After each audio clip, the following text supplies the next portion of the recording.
კითხვები არის 4 ოქტომბერთან დაკავშირებით. და აქედანაც აპირებენ ბიჭები და ვიცი რომ ევროპიდანაც აპირებენ ბევრი წამოსვლას 4-ში და აპირებენ რომ წინა ხაზზე დადგნენ და რა შეიცვალა? ფეხის ნაბიჯზე აღარ ენდობიან მათ თანამებრძოლებს. იმიტომ რომ სისტემა ამ პირად შემადგენლობაზე დგას, როცა რეჟიმი გადაწყვეტს, რომ შენ ბოთლი კი არა შეიძლება ტაფა ჩაგარტყან თავში და ეს უნდა აიტანო. ამას ხედავთ ახლა? მე ვფიქრობ, რომ ჩვენ სისუსტეებზეც უნდა ვისაუბროთ, თუ მოწინააღმდეგე შეფასებული არ ყავს, შენი დაგეგმილი ოპერაცია არის განწირული. და იმის განცდა რომ ვიღაცა დგას სათავეში, რომელიც გეგმავს. აქაც ვიტყვი რა უნდა გაკეთდეს კიდევ ერთხელ. ერთი ჭორვილა, ასე ვთქვათ, ბიძინა ივანიშვილი და ეს ერთი ხაზი არის და ამ ერთ ხაზი არის ეს ყველა ჩამოკიდებული. ესეც ხო სისუსტეა იმ თვალსაზრისით, რომ ეს თავი რომ მოძურეს. და ის ხალხი, რომელიც ხარაზიშვილის მზეს ფიცულობდნენ, დაბრუნდნენ ახლა უკან ისევე გედედეში, გარკვეული ნაწილი და აი რა გვექნა რა, ანუ ახლა ხარაზიშვილს აგინებენ. თუ ამ კაცს ასე ექცევიან, ჩვენ როგორ მოგვექცევიან? ენატანიაობის ის იყო, ესე ვთქვათ, რიგი იდგა მეფის კარზე. ლევან ხაბეიშვილის და დავით კაცარავას სცენის კადრები გადაღებული არის და ეს კადრები ნანახი აქვს საპარლამენტო უმრავლესობის თითქმის ყველა წევრს. ჩვენ როდის ვნახავთ?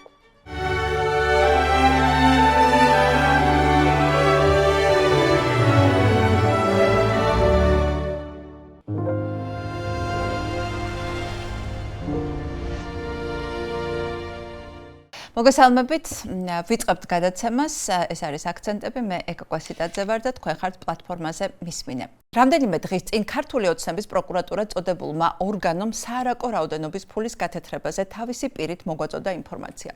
ფულის რაოდენობა თავზარდამცემად დიდი, დაახლოებით $700 მილიონი, ანუ 2 მილიარდამდე ლარი. ამ ორგანოს ცნობით 2022-24 წლებში, ანუ 2 წლის განმავლობაში, ვინმე კოტორაშვილი თავის ფულის გადასახურდებებელ ბუტკაში 2 მილიონ ლარამდე ისე ათეთრებდა, რომ ამის შესახებ ვერც ერთი სახელმწიფო უწყება ვერაფერს ხვდებოდა. გაგეცინათ, ხომ? იმედია ხმამაღლა. ესე იგი, კიდევ უფრო კარგად რომ გავიაზროთ, 22-24 წლებში, მაშინ, როდესაც რუსეთმა ომი დაიწყო და უკრაინა სახელმწიფო შესანარჩუნებლად თავგანწირვით იბრძოდა, ხოლო ეს ნაძირლები ზელენსკის კლოუნს ეძახდნენ ჩვენ უსამშობლოებს, აგენტებს და მოღალატეებს, თავის ამომრჩეველს კი კარგად შეფუთულ ბოდვებს აჭმევდნენ Deep State-ზე, გლობალური ომის პარტიაზე, მეორე ფრონტზე, ომზე და მშვიდობაზე და ასე შემდეგ, სინამდვილეში დღეში 2 მილიონ ლარამდე გათეთრებით იყვნენ დაკავებულები. Deep State-ში, ანუ დასავლეთში სახლებს ყიდულობდნენ, დიდრულად გრეალებდნენ, დაბადების დღეებზე $10,000 ხარჯავდნენ, მათი ცოლები ერთმანეთს კარწიეს საათებისა და სამაჯურების კოლექციების შეგროვებაში ეჯიბრებოდნენ და ასე შემდეგ. ანუ მაგალითად, ჩვენ რომ გვიმტკიცებდა, რომ Deep State, ანუ გლობალური ომის პარტია, მაშინდელ თავდაცვის მინისტრ ჯუაშერ ბურჭულაძეს მეორე ფრონტის გახსნას და ომში ჩაბმას თხოვდა, თურმე მათივე მტკიცებით ბურჭულაძე მოპარული ფულით სახლს ესპანეთში ყიდულობდა. თან ისიც კარგად უნდა გვესმოდეს, რომ ეს მხოლოდ ნაწილია იმ ფულის, რომელსაც ქართული ოცნება აკეთებდა ამ წლების განმავლობაში და რასაკვირველია, არა მხოლოდ 22-24 წლებში. ეს ფული მოდიოდა და მოდის კოლ-ცენტრებიდან, ნარკოტიკებიდან და სანქცირებული ტვირთებიდან. არადა ამ კაცისთვის რომ გეკითხათ. ჩვენი საპარლამენტო გუნდის თითოეული ლიდერი წირო დაუდო ფული ხელს არ მოგედებს არც ერთ. მას შემდეგ ბევრმა წყალმა ჩაიარა. ოცნების ყველა ყოფილი პრემიერ-მინისტრი, მათი ყველა პრეზიდენტი, მათივე მტკიცებით Deep State-ის აგენტი, მოღალატე, კოკაინშიკი, კორუმპირებული და ხელიდან წასული აღმოჩნდა. მაგრამ ერთი წამით მათი ვერსია მივიღოთ და დავიჯეროთ, რომ ეს ფული ვინმე კოტორაშვილმა მარტო გაათეთრა, ისე რომ კაციშვილმა ვერ გაიგო. მაშინ ძვირფასო მეგობრებო, ქვეყანა კი არა, ძირგამომძვრალი საქათმე გქონია.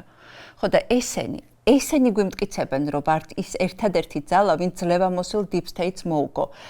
იმას, ვინც მათივე მტკიცებით თავის გავლენის ქვეშ მოაქცია ევროპის ყველა ქვეყანა, უნგრეთის გარდა და თვით ტრამპის ურჩ ადმინისტრაციასაც მოუგრიხა კისერი.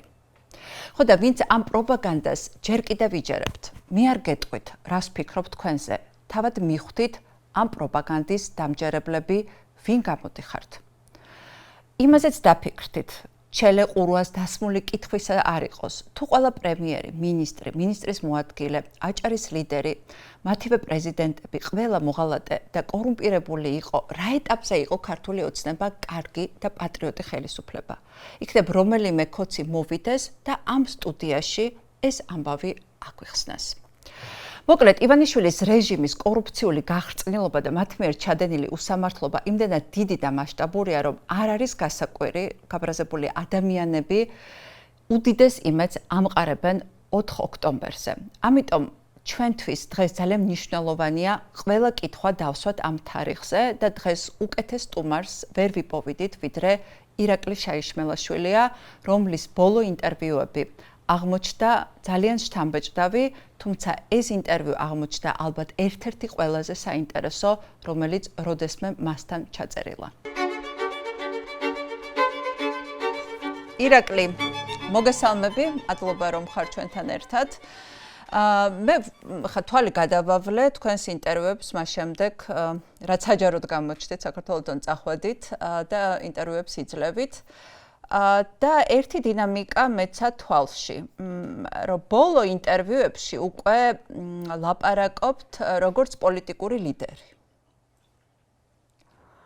თქვენც თუ გძნობთ ამ ტრანსფორმაციას თქვენს თავში, იმიტომ რომ მე ესეთი შთაბეჭდილება დამჭა. ეს აღარ არის მხოლოდ შინაგან საქმეთა სამინისტროში არსებულ სიტუაციაზე კომენტირება, ეს არის სიტუაციის შეფასება, ხედვა რა ხდება ქვეყანაში და ხედვა რა უნდა მოხდეს. ანუ ამ ტიპის ტრანსფორმაციას ხედავთ თქვენში და გინდათ?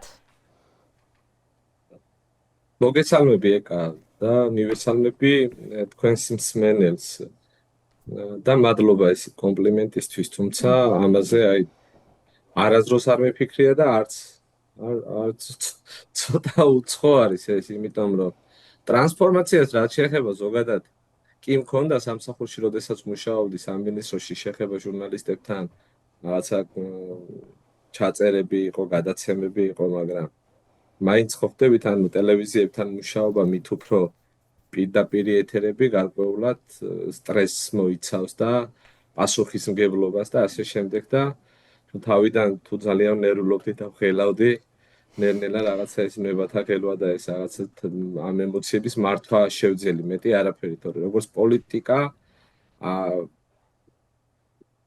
არ ვფიქრობ, გულწრფელად გითხრა. ხო, მაგრამ ეხლა თქვით, რომ როცა ლევანი დაიჭირეს ხაბეიშვილე, მე რეკონდათ ფორმულაზე ინტერვიუ და იქ თითქოს თქვით, რომ რაღაცა ნაწილობრივ გადაიბარებთ ამ ესტაფეტას. კეთილი, კი, მაგას გეტყვით, იმიტომ რომ ანუ ამ პროცესში რაც ასე თქვათ ლევანი ესე აქტიურად გამოჩნდა, მე როგორც ერთი ჩვეულებრივი საქართველოს მოქალაქისთვის ეს მუხტი, რომელიც მან წამოიღო, ეს შემოთავაზება, რომელიც ზოგადად რუსთაველის გამზირმა დღის წესრიგში დააყენა, ჩემთვის არის აბსოლუტურად მისაღები იმ ნაწილში, რომ დღეს ჩვენ თუ გავივლით და გადავხედავთ საქართველოს უახლეს ისტორიას 1999 წლიდან დღემდე, როგორ მოვიდა, ხო, ანუ რა გზა განვლო პოლიტიკურად, სოციალურად, ეკონომიურად საქართველოს, მგონია რომ დღეს რაღაც ახალი მოდელი უნდა იქნას შეთავაზებული საზოგადოებისთვის. მნიშვნელოვანი არის ამ პროცესებში საზოგადოების ჩართულობა, მათ შორის განსხვავებული სოციალური წრის წარმომადგენლების და ასაკობრივი ჯგუფის, როგორც ახალგაზრდები და ახალგაზრდების უფრო დიდი, ასე ვთქვათ, წილი მოდის ამ პროცესებზე, თუმცა არ უნდა დაგვავიწყდეს ის ადამიანები, რომლებსაც აქვთ ძალიან დიდი პრაქტიკული გამოცდილებით დაგროვებული, ასე ვთქვათ, ცოდნის კაპიტალი, ხო და ამათი, ასე ვთქვათ, ჩართულობა. და ანუ ეს მომეწონა, რომ ეს არ იყო რაღაცა კონკრეტული ერთი პიროვნების ან კონკრეტული ერთი ინდივიდის, რომელიმე ერთი კონკრეტული პოლიტიკური პარტიის და მე მჯერა, რომ ეს ასე ვთქვათ, მოძრაობა შემდგომში უნდა ფორმირდეს და ჩამოყალიბდეს ახალ პოლიტიკურ პარტიას, სადაც ესეთი განსხვავებული შეხედულებების ადამიანები იქნებიან. ეს მომეწონა და ამას თქვენ ხედავთ თქვენ თავს, როგორც ხედავ, იმიტომ რომ ანუ მე მაგიტომაც უფრო დამაინტერესა თქვენთან ინტერვიუ, იმიტომ რომ ანუ მარტო შინაგან საქმეთა სამინისტროს აღარ აფასებთ ეკონომიკურ მდგომარეობას, აფასებთ ზოგადად იგივე სამხედროების მდგომარეობას და ჯარის მდგომარეობას, აფასებთ სოციალურ მდგომარეობას, აფასებთ ხელისუფლებას, როგორ იქცეოდა წლების განმავლობაში და რა უნდა მოხდეს და ამიტომ დამაინტერესა ესე სიღრმისეულად თქვენთან ინტერვიუს ჩაწერა. ხა შეიძლება ამას თქვენ ვერ გძნობთ და გამიზნულად არ ქონიათ, მაგრამ ეს რაღაცა ხედვა, ფართო ხედვა შემოიტანეთ ამ პოლიტიკაში, მით უმეტეს იქ, სადაც არის საკმაოდ დიდი დეფიციტი ასეთი ხედვის და ლიდერების. ცუდია რომ არ ახართ საქართველოში, მაგრამ არც ის პრეტენზია არ მექნება, რატო არ ჩამოდიხართ, იმიტომ რომ ვიცი რომ საქართველოში რო ფეხი რო დაადგათ, მაშინვე დაგიჭერენ და გაცილებით უფრო ესეთი დიდი ძალა ხართ, როდესაც ხართ გარეთ, ვიდრე თქვათ რომ იყოთ ციხეში და ბევრსაც დაუწერია ეს Facebook-ზე და ეს იმედი იგრძნობა გარკვეულწილად თქვენი მისამართითაც, განსაკუთრებით მას შემდეგ, რაც გააქტიურდით. ამიტომ მე მინდა ეხლა ძალიან გულწრფელად ვილაპარაკოთ. კითხვები არის 4 ოქტომბერთან დაკავშირებით და ამ კითხვებზე პასუხი ყველას დაგვეხმარება, იმიტომ რომ იმედები უფრო ჩანს, ვიდრე რეალური ხელშესახები, ქმედებები. ამიტომ მე მინდა დღეს ის კითხვებიც დავსვა, რომელიც აწუხებს ძალიან ბევრ ადამიანს დიდ გულშემატკივარს ამ თარიღისას, მაგრამ ასევე იმის მოლოდინიც არსებობს, რომ იქნებ ყველაფერი ისე არ არის, უფრო მეტი იმედი გვაქვს, ვიდრე გვგონია. ამიტომ მოდი დავიწყოთ ასე, თანმიმდევრულად. შენგა საქმეთა სამინისტრო და სუსი არის დღეს ყველაზე დიდი დასაყრდენი ამ სისტემის, რომელსაც გამოეცალა სხვა ყველაფერი და ზოგადად ყველა რეჟიმის, ხო? რა გვაძლევს იმის საფუძველს, რომ ის გაცილებით უფრო სუსტია, ვიდრე იყო 1 წლის წინ, 10 თვის წინ, როდესაც ძალიან დიდი ძალა დაუპირისპირდა, მაგრამ ვერ მოუგო. რა შეიცვალა? მაშინ დავაკონკრეტოთ, ვინ დაუპირისპირდა და ამ ძალაში რა ასანი. ხო, ყველაფერი გავიაროთ. უფრო სრულყოფილ პასუხს გაგცემთ ამ კითხვაზე. ანუ ძალაში რა იგულისხმება, ვის გულისხმობთ? პოლიტიკურ პარტიებს, არა, ხალხს. მეტი გამბედაობა იყო, მეტი ძალიან ბევრი ხალხი იყო, დიდი სიბრაზე იყო, ძალა იყო, არ იყო შიში და არ იყო სანქციები შემოღებული, ეხლა ცოტა სხვა მდგომარეობა გვაქვს. კეთილი. მოკლედ ალბათ თანხმდებით იმაზე, რომ დღევანდელი, ასე ვთქვათ, ეს რუსული რეჟიმი და ზოგადად ავტოკრატიული მმართველობის მოდელი დგას ძალოვან სტრუქტურებზე და ძალადობაზე. და ამით ცდილობს შეინარჩუნოს ხელისუფლება. რა შეიცვალა, ხო, პირობითად ჩვენ თუ პარალელს გავავლებთ 2024 წლის ნოემბერ-დეკემბერი მოვლენებიდან დღემდე და დასუსტდა, მე ვერ ვიტყვი რომ დასუსტდა და ეს იქნება საზოგადოების შეცდომაში შეყვანა. დასუსტდა კი არა, შესაძლოა ვიფიქროთ, რომ კიდევ უფრო მეტი რესურსები ჩაიდო, კიდევ უფრო მეტი რაღაცეები ითვალისწინებენ და გაცილებით უფრო მეტად ემზადებიან, ვიდრე შესაძლოა რომელიმე დაუშვათ აქტივისტი, პოლიტიკოსი, საზოგადოების წევრი ამას ფიქრობდეს. მაგრამ აქ არის მნიშვნელოვანი ჩვენ რა შეგვიძლია რომ გავაკეთოთ, ხო? ანუ ესე იგი, ჩემი პირადი მოსაზრებით ნოემბერშიც და დეკემბერშიც მე ერთხელ თქვი და დღესაც იგივეს გავიმეორებ, გულწრფელად მჯერა რომ მაშინ პოლიტიკურმა ოპოზიციურმა სპექტრმა და მთლიანად საზოგადოების ნაწილმა ძალიან დიდი შანსი გაუშვა ხელიდან რა ნაწილში, რომ ანუ ეს აქციები იყო მხოლოდ პერფორმანსი და ამ აქციებს არ ქონდა რაღაცა სახე მიცემული. აი დღეს ახლა ჩვენ რისთვისაც ასე ვთქვათ, ყველა ერთად ვერთიანდებით, აი ამ 4 ოქტომბრის იდეის ირგვლივ, ხო? ანუ ეს 4 ოქტომბერი არის საკრალური ციფრი ხო არ არის, ანუ ეს არის თარიღი, როცა არის ჩანიშნული თვითმმართველობის არჩევნები.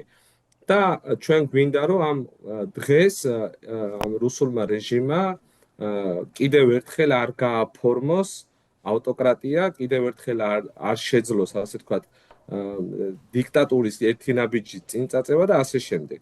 და აქ უკვე არის საზოგადოება გაერთიანებული და საზოგადოების ისეთი ნაწილი, რომელიც პირობითად შესაძლოა 2024 წლის ნოემბერ-დეკემბერში ერთმანეთს საერთოდ არ ესაუბრებოდნენ, არ ელაპარაკებოდნენ განსხვავებული გემონური, განსხვავებული პოლიტიკური თუ ასე შეხედულებების გათვალისწინებით და ეს ხალხი შეთანხმდა, რომ მოდი ჩვენ ერთად უნდა ვიდგეთ, სხვა შემთხვევაში ჩვენ გამარჯვების, ასე ვთქვათ, არც პერსპექტივა არსებობს, არც შანსები არ არსებობს. აი ეს არის ძირითადი ჩემი სხვაობა საზოგადოების ერთიანობა, საზოგადოება დღეს არის გაერთიანებული და დეკემბერში ძალიან დიდი მუხტი იყო, აი ძალიან დიდი მუხტი იყო. თან როგორ იყო, იცი, თან დეკემბრის აქციებში მით უფრო იმის ფონზე, როდესაც მე განცხადება სამში მაქვს დაწერილი 4-ში წამოვედი, მაგრამ 1 დეკემბერს ვიყავი შესული ხელმძღვანელობასთან, რომ ანუ პირდაპირ პატაკს ხო არ დავწერდი, ანუ სამსახურიდან წასვლაზე, ხო? და გაცილებით ადრე მივიღე გადაწყვეტილება და ძალიან ისეთი ფონი იყო.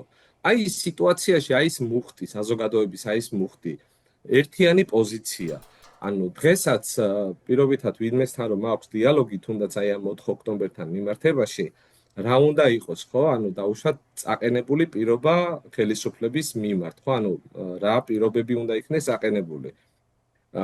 ვადამდელი არჩევნები დანიშნეთ, არ მესახება რელევანტურად, პოლიტპატიმრები გამოუშვით, არ მესახება რელევანტურად და ახსნი რატომ? იმიტომ რომ ეს არის ასე თქვა საკითხები, რაზეც შესაძლოა ხელისუფლება მივაჭროს.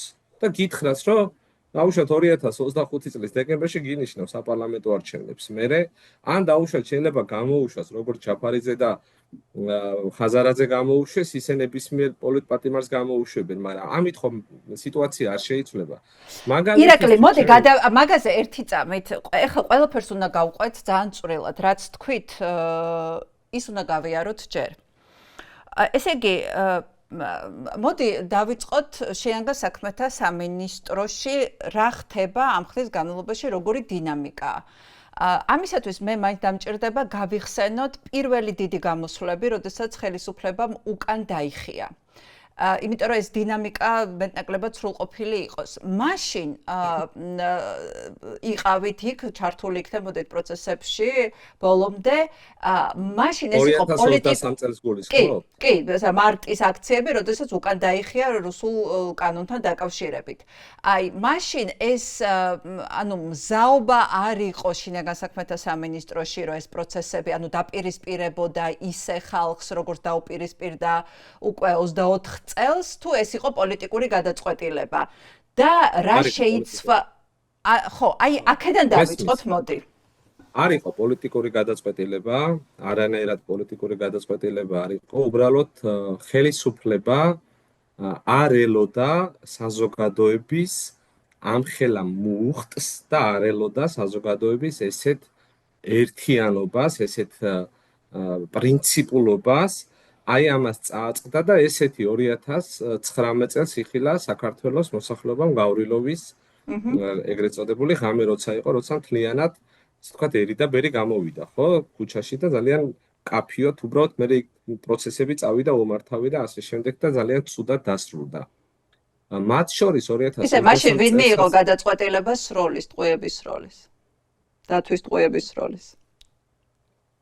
ეკა, ამაზე ორჯერ გავაკეთე განცხადება, გულწრფელად გეუბნებით, საყურისში შემომივიდა იმ პიროვნების ხმა, ვინც მიიღო სროლის გადაწყვეტილება, მაგრამ ამას ვერ ვიტყვი და არ ვიტყვი, რატომ? იმიტომ რომ ეს ირაკლის სათქმელი არ არის. განა იმიტომ რომ მე ჩემი პასუხისმგებლობას გაურბივარ, ან ვინმე ხელს ვაფარებ რა. ეს პასუხისმგებლობა, ასე თქვა, თავის თავზე აიღო და თქვა, გახარიან და ამაზე დღეს იქნება თუ ხვალ იქნება, აუცილებლად უნდა ილაპარაკოს ვინც იყო მაშინ შინაგან საქმეთა მინისტრი და ამაზე შინაგან საქმეთა მინისტრმა მაგრამ იცით და რაღაცა თავის დროზე ალბათ რა თქმა უნდა ვიცი, რა თქმა უნდა, იმიტომ რომ იქ ვიყავი და მისი ბრძანებები ვისგანაც გაიცა ეს ბრძანება, ასე თქვა, სროლის გადაწყვეტილება. კი ბატონო, გავყვეთ ისევ, ეს ჩაკითხვა იყო, ხო? მაშინ ამაზე რომ დავუშვათ რო არ დავკარგოთ, უბრალოდ მაშინაც ვთქვი და ეხლაც ვიძახი, გულწრფელად გეუბნებით, რომ არავინ არ იცოდა, მართლა წარმოდგენა არავის არ ქონდა ის, ასე ვთქვათ, რეზინის ტყვიები, თუ ესეთი, ასე ვთქვათ, მომაკვდინებელი და ზიანის მომტანი იყო ეს მერე მოხდა ამისი, ასე ვთქვათ, გაანალიზება. კი ბატონო, გადავიდეთ, რომ არ დავკარგოთ ეს და ეს 2023 წელს, რომ ესეთი, ასე ვთქვათ, საზოგადოების თან ძალიან ბევრი ხალხი იყო, ძალიან გაბრაზებული იყო და პირდაპირ გეუბნებით, რომ შეშინდა მაშინ ხელისუფლება და მე ვთქვი კიდევაც, ანუ მართლა განიხილებოდა, ასე ვთქვათ, თავდაცვის სამინისტროს გარკვეული რაოდენობის.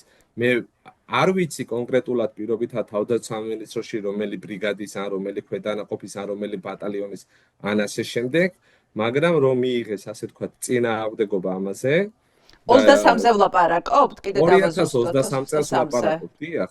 2023 თუმცა წლის უკან დაიხიეს. მარტის აქციები, ხო ესე? კი ხო ბატონო, მარტში იყო სწორად მახსოვს. კი, მარტში იყო. კი ბატონო. მაშინ იყო კიდევ ესეთი ფაქტები, რომ ესე თქვა ძალიან ესეთი დაპირისპირება იყო, მაშინ აქტივისტების მხრიდან გამოყენებული იქნა მოლოტოვის კოქტეილები, რაზეც მე სხვათა შორის მაშინაც და შემდგომაც ეს ბინძური პროპაგანდა, ეს იმედის და ასე შემდეგ ეს დეზინფორმაციის ნაწილი ისე ავრცელებს, ხვდებით? მე კი არ ვამართლებ, რომ ეს კარგია და სწორია მოლოტოვის კოქტეილის გამოყენება, მაგრამ მე იმის თქმა მინდა და ამაზე ერთხელ ვისაუბრებ, ეს არის დემონსტრაციების, ასე ვთქვათ, მასობრივი დემონსტრაციების ერთ-ერთი დამახასიათებელი ნაწილი. ანუ მოლოტოვის კოქტეილი კი არა, ევროპაში ქუჩები იწვება და მანქანებს წვავენ და არა მარტო ევროპაში, ამერიკაშიც არის. ანუ ეს კარგია თუ ცუდია, მე ამაზე არ ვსაუბრობ, მე ვსაუბრობ პრაქტიკაზე. ჩვენაირი მშვიდობიანი პროტესტი მართლა არ ახსოვს, ანუ მართლა აბსოლუტურად გამორჩეულია თელ მსოფლიოს პროტესტებს შორის, ევროპიდან დაწყებული, ამერიკით დამთავრებული.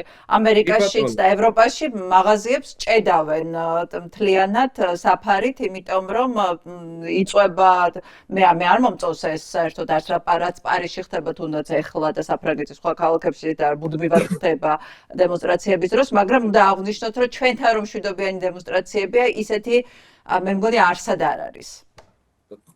კი და ნახეთ თაქ რა არის მნიშვნელოვანი, რომ ჩვენ როცა მე ვმუშაობდი, ეს არის სწავლების, ანუ სასწავლო, ასე ვთქვათ, ლიტერატურაში და პრაქტიკულ მეცადინეობებშიც ეს კომპონენტი ყოველთვის გათვალისწინებული იყო. არათუ მოლოტოვის კოქტეილი დაუშვათ მძიმე ბლაგვის საგნების, დაუშვათ ქუჩების გადაკეტვის, ჩახერგვის, მანქანების დაწვის და ასე შემდეგ და ეს არის, ასე ვთქვათ, არ არის უცხო შინაგან საქმეთა სამინისტროსთვის, რომ ვაიმე რა კატასტროფა მოხდა და ამისთვის ქვედანაყოფები არიან მომზადებულები. და თუ კი ესეთი რაღაც ხდება, ქვედანაყოფებს აქვს შესაბამისი სწავლებები და ტრენინგები გავლილი, რომ როგორ დაუპირისპირდეს, როგორ უზრუნველყოს ამ ასე ვთქვათ, უმართავი პროცესების კანონიერ ჩარჩოში მოქცევა. და ამას იყენებს დღემდე, რომ როგორი რადიკალები ხდები, ნახეთ როგორ არის ევროპაშიც რო ხდება. პირადად მე თვითონ ამას გავლილი ჰოლანდიაში იგივე კურსი და როცა ასე ვთქვათ, ჯერ კიდევ იყო ევროკავშირის ქვეყნებთან ძალიან კარგი და აქტიური თანამშრომლობა, ვაგზავნიდით ქვედანაყოფებს და პირად შემადგენლობას ევროკავშირის წევრ ქვეყნებში მსგავსი სწავლებების გასატარებლად. ეს არის დიდი ბრიტანეთი, ეს არის საფრანგეთი, ეს არის ჰოლანდია, იტალია და ასე შემდეგ და იცით ყოველთვის რა იყო, რომ პრაქტიკა იყო, რომ იქ არის კანონის დონეზე ეს ყველაფერი დარეგულირებული და იგივე უნდა გაგვეკეთებინა ჩვენც. ანუ კი ბატონო, მოდი ხაზი რო არ დავკარგოთ, იმიტომ რომ მე ხა წარმოგიდგენია რომ ხო, მაყურებელი ხა ამას ელოდება, ხო, ამ ხაზის გაგრძელებას. კანონის დონეზე შინაგან საქმეთა სამინისტრომ უარი თქვა ამ ყველაფრის დარეგულირებაზე, იმიტომ რომ მაშინ მოუწევდა თვითონაც გარკვეულ ჩარჩოებში აღმოჩენილიყო. და ამიტომ მოკლედ დღეს რასაც აკეთებს შინაგან საქმეთა სამინისტრო, აქვს ერთი რაღაცა ფარატინა ბრძანება 10.02 ქვია მინისტრის ბრძანება და კანონი პოლიციის შესახებ. всё, მეტი არაფერი არ გააჩნია. ამის შემდეგ ეს დაპირისპირება და ესეთ წინააღმდეგობას რო წააწყდა,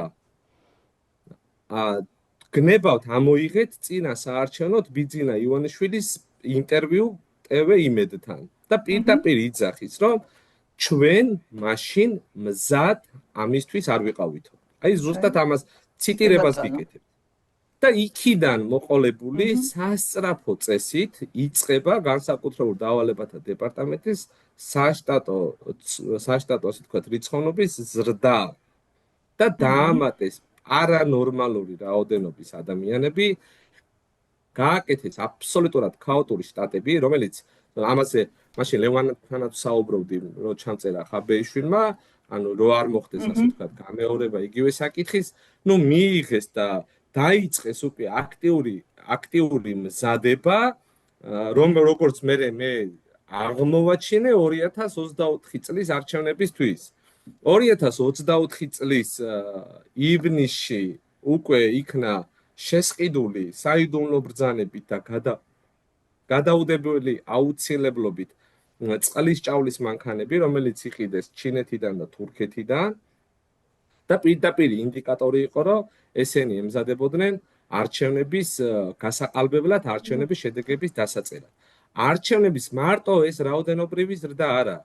ანუ როგორ გაყალბდა არჩევნები და რა მონაწილეობა მიიღო სახელმწიფო უსაფრთხოების სამსახურმა, შინაგან საქმეთა სამინისტრომ, თავდაცვის სამინისტრომ, ზოგადად ყველა სახელმწიფო ინსტიტუცია როგორ იყო ჩართული ამ არჩევნების გაყალბების პროცესში, ესე ძალიან მნიშვნელოვანი არის და ალბათ ერთი გადაცემა ამას უნდა მივუძღოთ, რომ მაგრამ ეხლა ჩვენ სხვა რამე გვაინტერესებს და არ მინდა რომ ამ ხაზს გავყვეთ. მოკლედ 24-ისთვის უკვე სხვანაირად მომზადება, ანუ მათ დაიხიეს უკან, რადგან მზაობა აღმოჩნდა რომ არ იყვნენ ამისთვის მზად.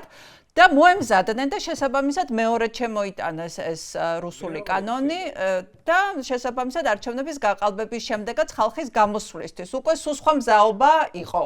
მათ შორის ტვინ გამორეცხილი ხალხით დაკომპლექტებული GDD-ც ხო ხარებას ხალხი რომელზეც ცოტა ხარებას კი ბატონო, ანუ ხარაზიშვილის, ასე ვთქვათ, როლი, ხარაზიშვილის როლი ზუსტად ეს იყო, ანუ ხარაზიშვილი მარტო სანამ ამათან იმუშავებდა ნაციონალების დროს არანაკლების შესასტიკე აქვს ნაკეთები და მაგაზე ძალიან ბევრი საქმეები არის შეკერილი პროკურატურაში ნებისმიერ დროს შეუძლიათ ჩამოიღონ, გააცოცხლონ და მარტო იმ ძველი საქმეები დააკავონ მარტო ერთი კრიალაშვილის, ასე ვთქვათ, საკითხია საკმარისი. ამ ხარაზიშვილმა, ასე ვთქვათ, დააკომპლექტა მთავარი სამმართველოს უფროსები პირად შემადგენლობა, აი ესე პირადად გადიოდა სახელობითა და გვარობრივად და ისე დააკომპლექტა. ამას დაემატა ის, რომ 2023 წელს დამატებით იქნა მიღებული გადაწყვეტილება, რომელიც 2019 წელს ჩვენ გავაუქმეთ, ჩვენ რა, ანუ მაშინ იქნა მიღებული გადაწყვეტილება, ეგრეთ წოდებული რობოკოპები, აი რასაც თქვენ უყურებთ, ქონდა სხვადასხვა დეპარტამენტებსაც, სამინისტროს სხვადასხვა დეპარტამენტებსაც.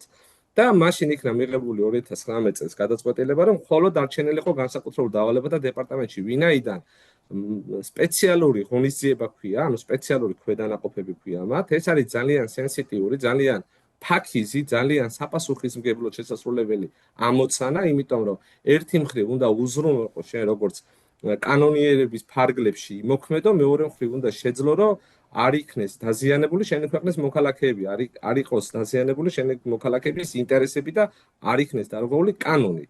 ამიტომ რადგანაც არსებობდა GDD ამ ამოცანით, მოდი დავუტოვოთ GDD-ს. ამათმა 2023 წელს იგივენაირად როგორც იყო მანამდე ძველი პრაქტიკა, იგივე პრაქტიკა დააბრუნეს.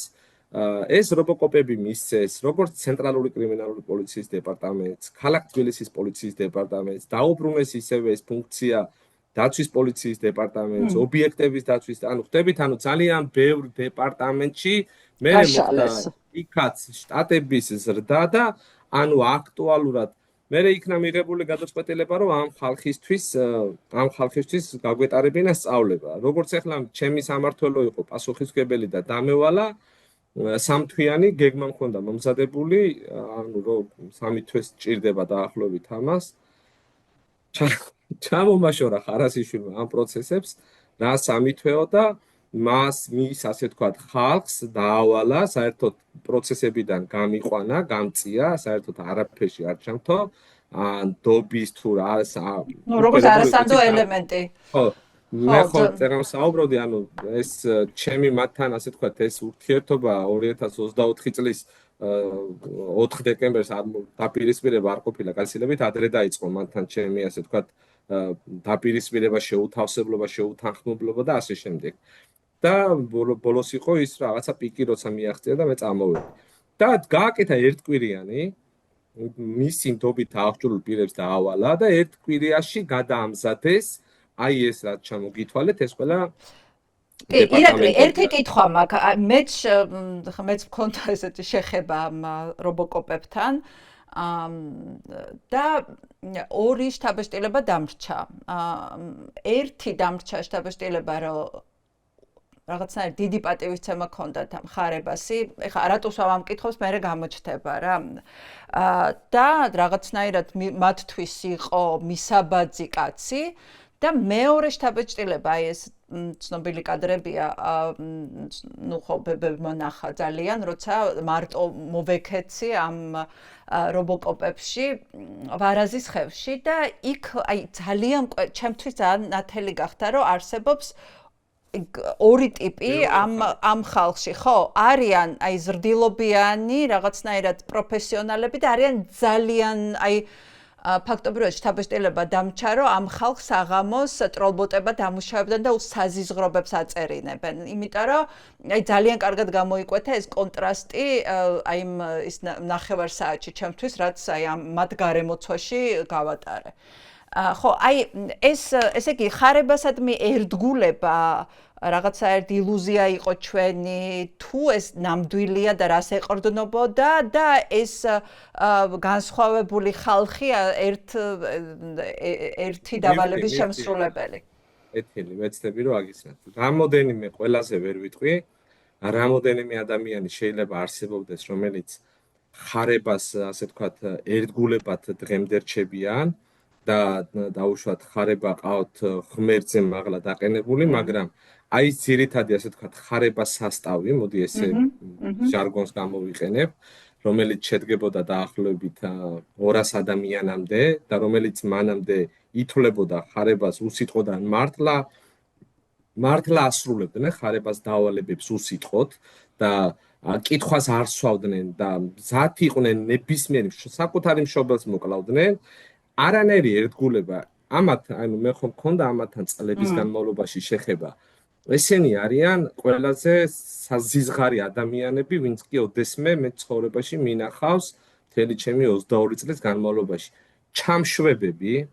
ენისი მიმტანები მშიშრები უპრინციპოები გაუნათლებლები უინტელექტოები უზნეოები და ძალიან უზრდელები ღირებულებებისგან დაცლილები ერთმანეთზე ესე ვთქვათ რიგი ქონდათ ხარებას ქონდა ესეთი მართვის მოდელის შექმნილი ერთმანეთს უშვებდნენ ანუ ენატანიაობის ის იყო ესე ვთქვათ რიგი იდგა მეფის კარზე და ერთმანეთზე მიქონდათ კომპრომატები იმასე ერთმანეთს რეცხავდნენ ვერ აუდიოდი ანუ მე მაგალითად ხომ მქონდა ანუ ოპერატიული კრებსები მქონდა საბრძოლო ცხოვრების მონაცემები რაღაცა ასე შემდეგ ანუ კვირაში ყოფილა შემთხვევა რომ სამჯერ შეუცვლია სამმართველოს უფროსები სამმართველოს ანუ სახლში წავსულ ვარ რომელიღაცა სამმართველოში არის ხელმძღვანელი ეს იქ სხვა დილით მოსულ ვარ დამხვედრია რომ ის იქით არის გადაყვანილი ეს აქეთ არის ეს დაქვეითებულია ვიღაცა ინსპექტორი აწეულია ანუ ეს ხდებოდა მუდმივად ხდები ანუ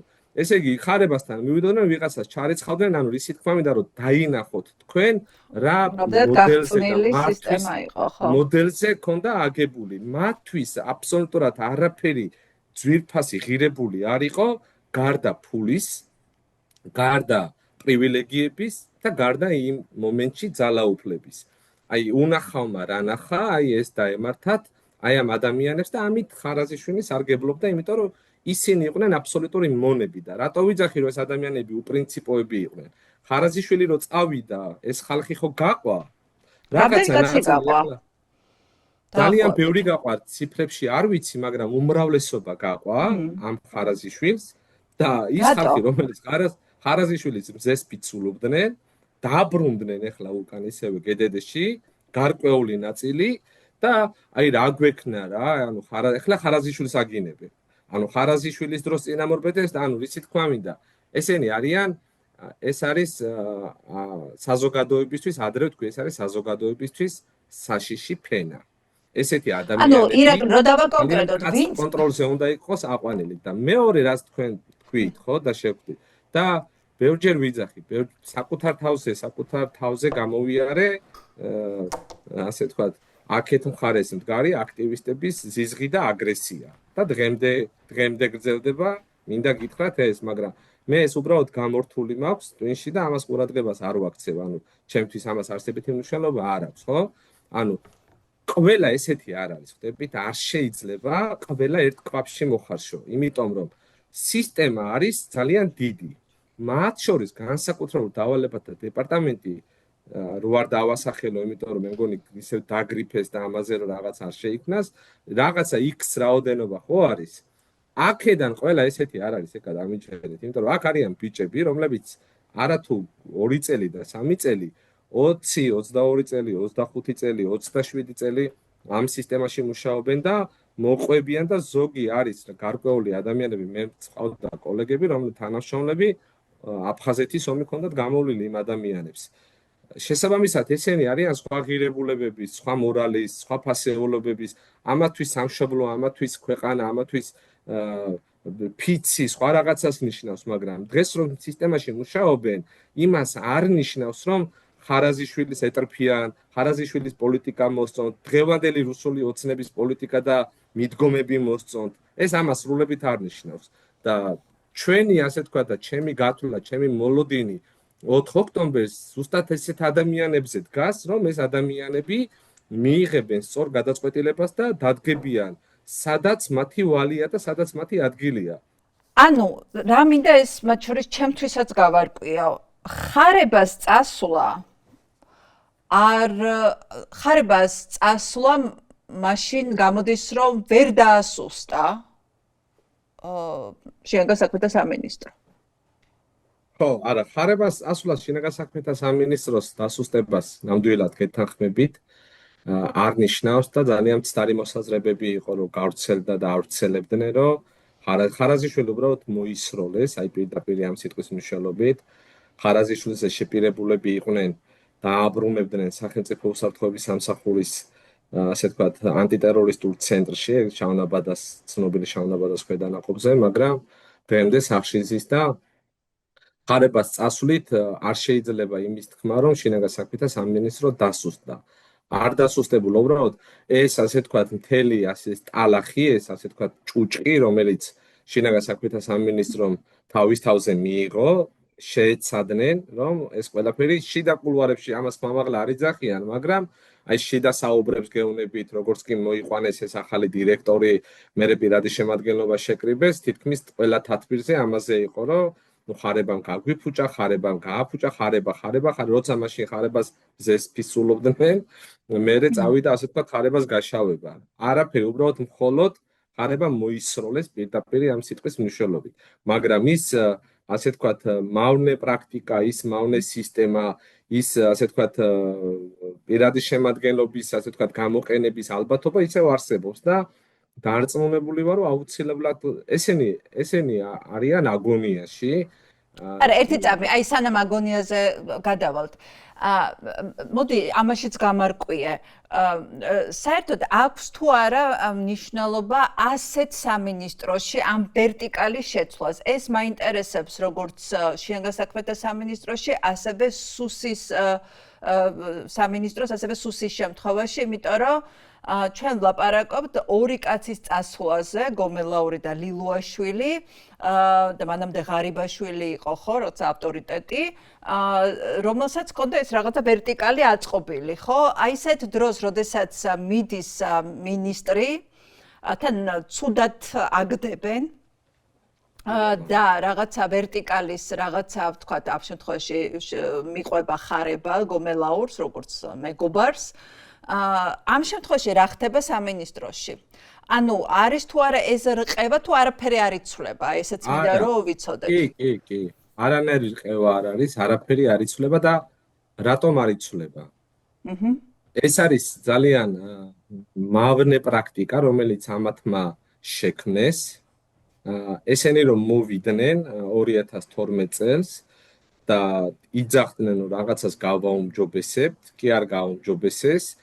იმაზე საზიზღარი, იმაზე საშინელი, იმაზე მოუქნელი და ძალიან ცუდი სისტემა ჩამოაყალიბეს, ვიდრე შეიძლება საქართველოს ისტორიაში, თავისი ისტორიის მანძილზე, როცა სახელმწიფოება ჰქონდა დამოუკიდებლობის, არსებობდა.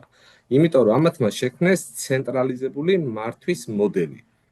მე 2000 სანამ ბიძინა მოვიდა, ანუ ემორჩილება, რომელიც მინისტრის გავლით ანუ იცით როგორ არის, ეკა შეხედეთ მე რო ფორმა ჩავიცვი შევარდნაძე იყო და მე მოვესწარი შევარდნაძის მმართველობის პერიოდსაც მე მოვესწარი ძალიან აქტიურად ნაციონალური მოძრაობის მართვის მოდელსაც და მოვესწარი ამათაც. ანუ ესეთი რამე რაც ამათ ჰქონდათ, არც ერთ ხელისუფლებაში არ არსებობდა, ანუ რას გულისხმობ? ყველა დროს ამამდე არსებობდა რაღაცა დელეგირება, ანუ არ იყო ერთი პიროვნება, რომელიც იყო აბსოლუტურად გადაწყვეტილების მიმღები. ანუ რისი თქმა მინდა, აი მაგალითად ახლა მე 2012 წლამდე თავდაცვის სამინისტროში მუშაობდი და წარმოუდგენელი იყო, რომ თავდაცვის სამინისტროში კონკრეტული ერთი, ანუ იქ ბრიგადის მეთაურზე იყო დელეგირებული, იქ სარდალზე იყო დელეგირებული და ასე შემდეგ, ხდები? აქ როგორ არის, იცი, ერთი ჭორვილაა, ასე ვთქვათ, ბიძინა ივანიშვილი და ეს ერთი ხაზი არის და ამ ერთ ხაზი არის ეს ყველა ჩამოკიდებული. მინისტრები, დეპარტამენტის დირექტორები, დეპარტამენტის დირექტორის მოადგილეები, სამმართველოს უფროსები და ანუ ყველა არის ტელეფონზე, ანუ დამოუკიდებლად გადაწყვეტილების მიღების არც უნარი გააჩნიათ ერთი და არც ამისი სისტემა არის შექმნილი. მაგრამ ესეც ხო სისუსტეა იმ თვალსაზრისით, რომ ეს თავი რომ მოძვრეს. ბუნებრივია, ეს არის სისუსტე, მაგრამ ეგრევე ინგრევა, ხო? ანუ ესეც დავაზუსტოთ სისტემის მუშაობის თვალსაზრისით. რა თქმა უნდა, კი ბატონო, ეს ცალკევჯელობის საკითხია. ეს ცალკევჯელობის საკითხია, მაგრამ ბარემ აქვედავა. სისტემური მოდელი არის, თუმცა ჩვენ ვსაუბრობთ რამე შეიცვალა თუ არა, ხო? ანუ გომელაური რო წავიდა, ხო? ანუ იქ რო ყოფილიყო რაღაცა პირობითად დელეგირებული რაღაც საკითხები, გადაწყვეტილების მიღები პირები, რომელიც ასე შემდეგ, ანუ არაფერი არ შეიცვალა. ხვდებით, ანუ გომელაური წავიდა, მოვიდა ვიღაცა ახალი სხვა მინისტრი, ამ მინისტრმა რა გააკეთა? საერთოდ ახალი სახეები არ მოუყვანია. გადათამაშება გააკეთა დეპარტამენტის დირექტორების, აუშვათ კახეთიდან წამოიყვანა კალანდაძე დანიშნა მცხეთაში, მცხეთიდან წაიყვანა თამაზაშვილი დანიშნა სასაზღვრო პოლიციაში, ცენტრალური კრიმინალური პოლიციის დეპარტამენტში ბოლოს ვინც იყო დაუშვათ გოგნიაშვილი ლაშა წაიყვანა დანიშნა კახეთში, ანუ პიროვნებები, ანუ არაფერი არ შეცვლილა, ხდები, ანუ შესაკრებთა გადანაცვლებით როგორც ჯამი არ იცვლება, ისე ესენი არ იცვლებიან. არც მიდგომით, არც დამოკიდებით. იგივე ხდება სუსში, ხო, როგორც მივხვდები. და რომ მივიდა ოხანაშვილმა, ასე ვთქვათ, ოხანაშვილმა ხო შეიერთა და გააუქმა ეს ყველაზე დიდი მავნებლობა, რაც გააკეთეს, ასე ვთქვათ, საგარეო დაზვერვა, ხო, ანუ დაზვერვის სამსახური შეიერთა, ბერაიას ჩააბარა და წმენდა ფაქტიურად, რაც ასე ვთქვათ, დახვდა დინარაძის ყველა ჩაატარა ბერაია. ანუ ბერაია იყო ასე ვთქვათ პიროვნება, რომელიც ინდივიდუალურად იბარებდა კაბინეტში მაღალი თანამდებობის პირებს და ეუბნებოდა, რომ შენ სამსახურიდან განთავისუფლებული ხარ. რაღაცა 5 წუთიანი ფორმალური გასაუბრება და გაუშვა. შესაბამისად, ანუ ვინც მივიდა და ვინც დანიშნეს, ეხლა რომ მივიდა დინარაძე, იგივეს გააკეთებს. ანუ დაბალი რგოლისთვის, აი საშემსრულებლო დონეზე ვინც უშუალოდ მართლა მუშაობს, აქ არიან დაუშვათ გამომძიებლები, აქ არიან დეტექტივები, აქ არიან უშუალოდ უფროსი ინსპექტორები თუ ასე, ამათვის არაფერი არ იცვლება, ხდებით? ანუ ის მოდელი, რომელიც არსებობს, ეს მახინჯი და მანკიერი არსებობს და რჩება. კარგი, ეს გასაგებია, პირველი ეტაპი გავიარეთ, მნიშვნელოვანი. თუმცა აქვე, მაგრამ ამას შეიძლება ქონდეს გარკვეული ფსიქოლოგიური ეფექტი, მაგალითად ჩვენ ვილაპარაკებთ ხ პოლიციელებზე ბევრს და მე არ მგონია რომ ვინმე იყოს ვის ტაქსით სარგებლობს და ყოფილი პოლიციელი არ შეხვედრია და მისი საუბარი არ მოусმენია.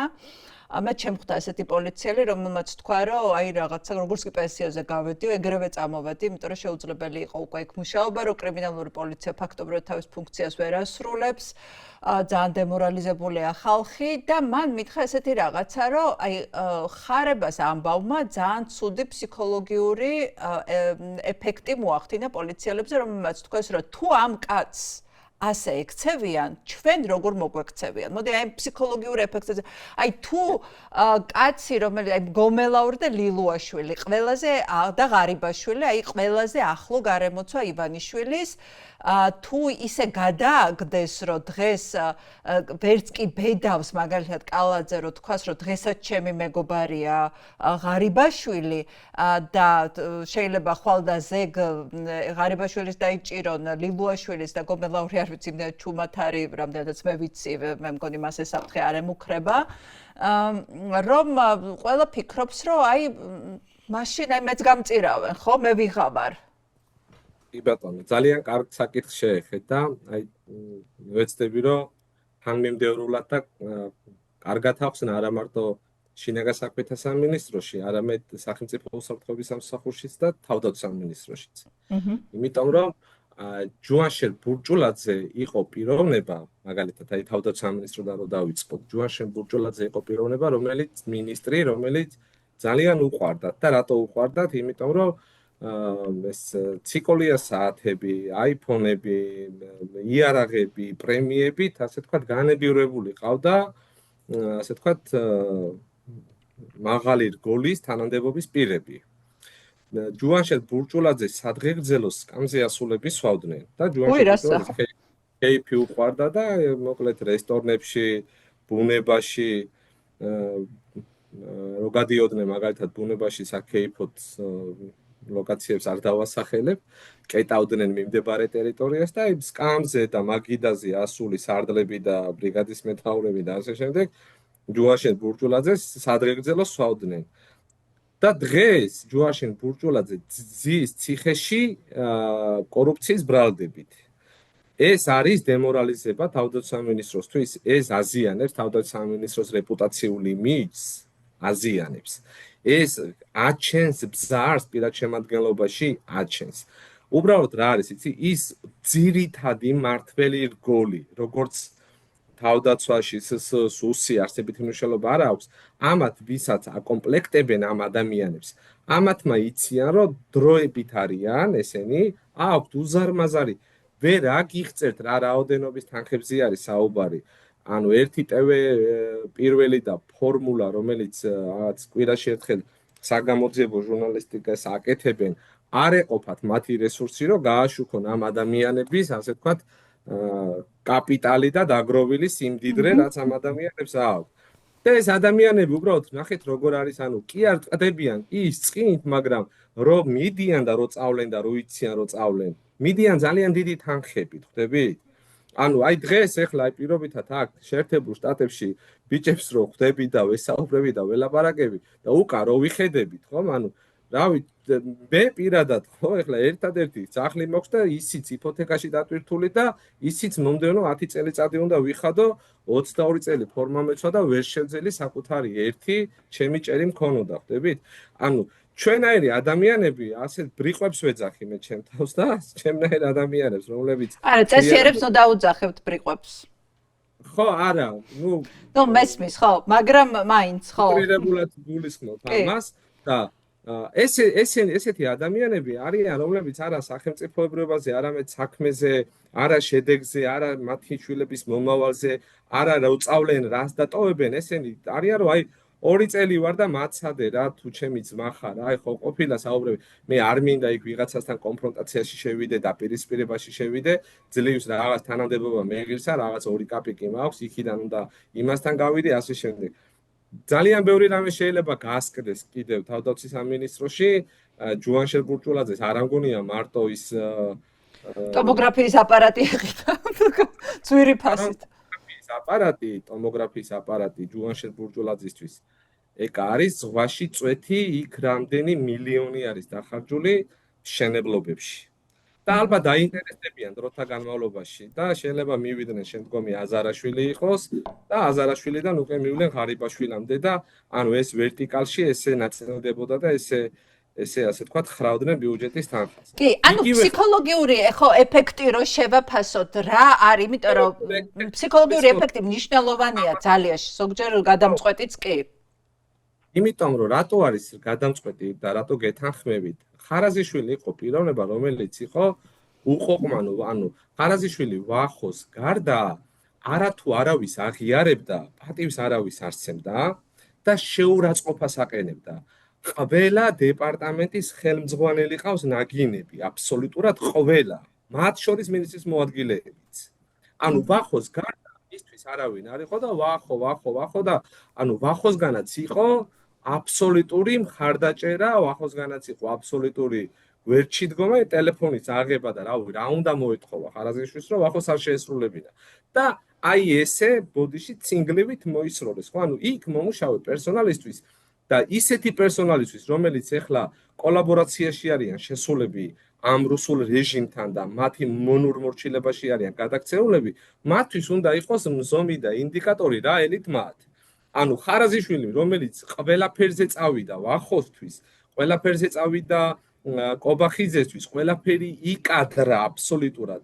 საკუთარი რეპუტაცია დასანქცია სამუდამოდ შევიდა მაგნიტსკის სიაში და მთელი მისი დარჩენილი სიცოცხლე სანამ ეგ იქნება ვერაზროს ქვეყნიდან ვერ გავა და ასე შემდეგ და ანუ რა უქნეს ისე მოისროლეს პირდაპირ მნიშვნელობით ისე მოისროლეს რომ ეს ადამიანი არსებობდა არ არსებობდა მარტო ფული ხომ არ არის ანუ კი მისცეს მე მაქვს ინფორმაცია რომ ძალიან დიდ თანხებზე არის საუბარი მილიონებზე არის საუბარი რომელიც გადაუხადეს და გადაიხადა და მე დაარიგდა და რაღაცები არ დაარიგა ხარაზიშვილმა მოტეხა ყველას არ მისა და ასე შემდეგ ეს მათი გონკებია და მათი პრობლემა და თვითონ გაარკვიონ ერთმანეთში მაგრამ მარტო ფული ხომ არ არის ხვდებით ანუ ცხოვრება ხომ და გააგრძელოს ის ფული რაღაცაში ხომ და დახარჯოს ხომ და გამოიყენოს ხომ და ციბერე ხომ და ეგირსოს და ხომ და შეძლოს ქუჩაში მანქანაში დეპარტამენტის დირექტორი იყო და სამი გადატენილი და ასე ვთქვათ მცველ დაწეული ავტომატით გადაადგილდებოდა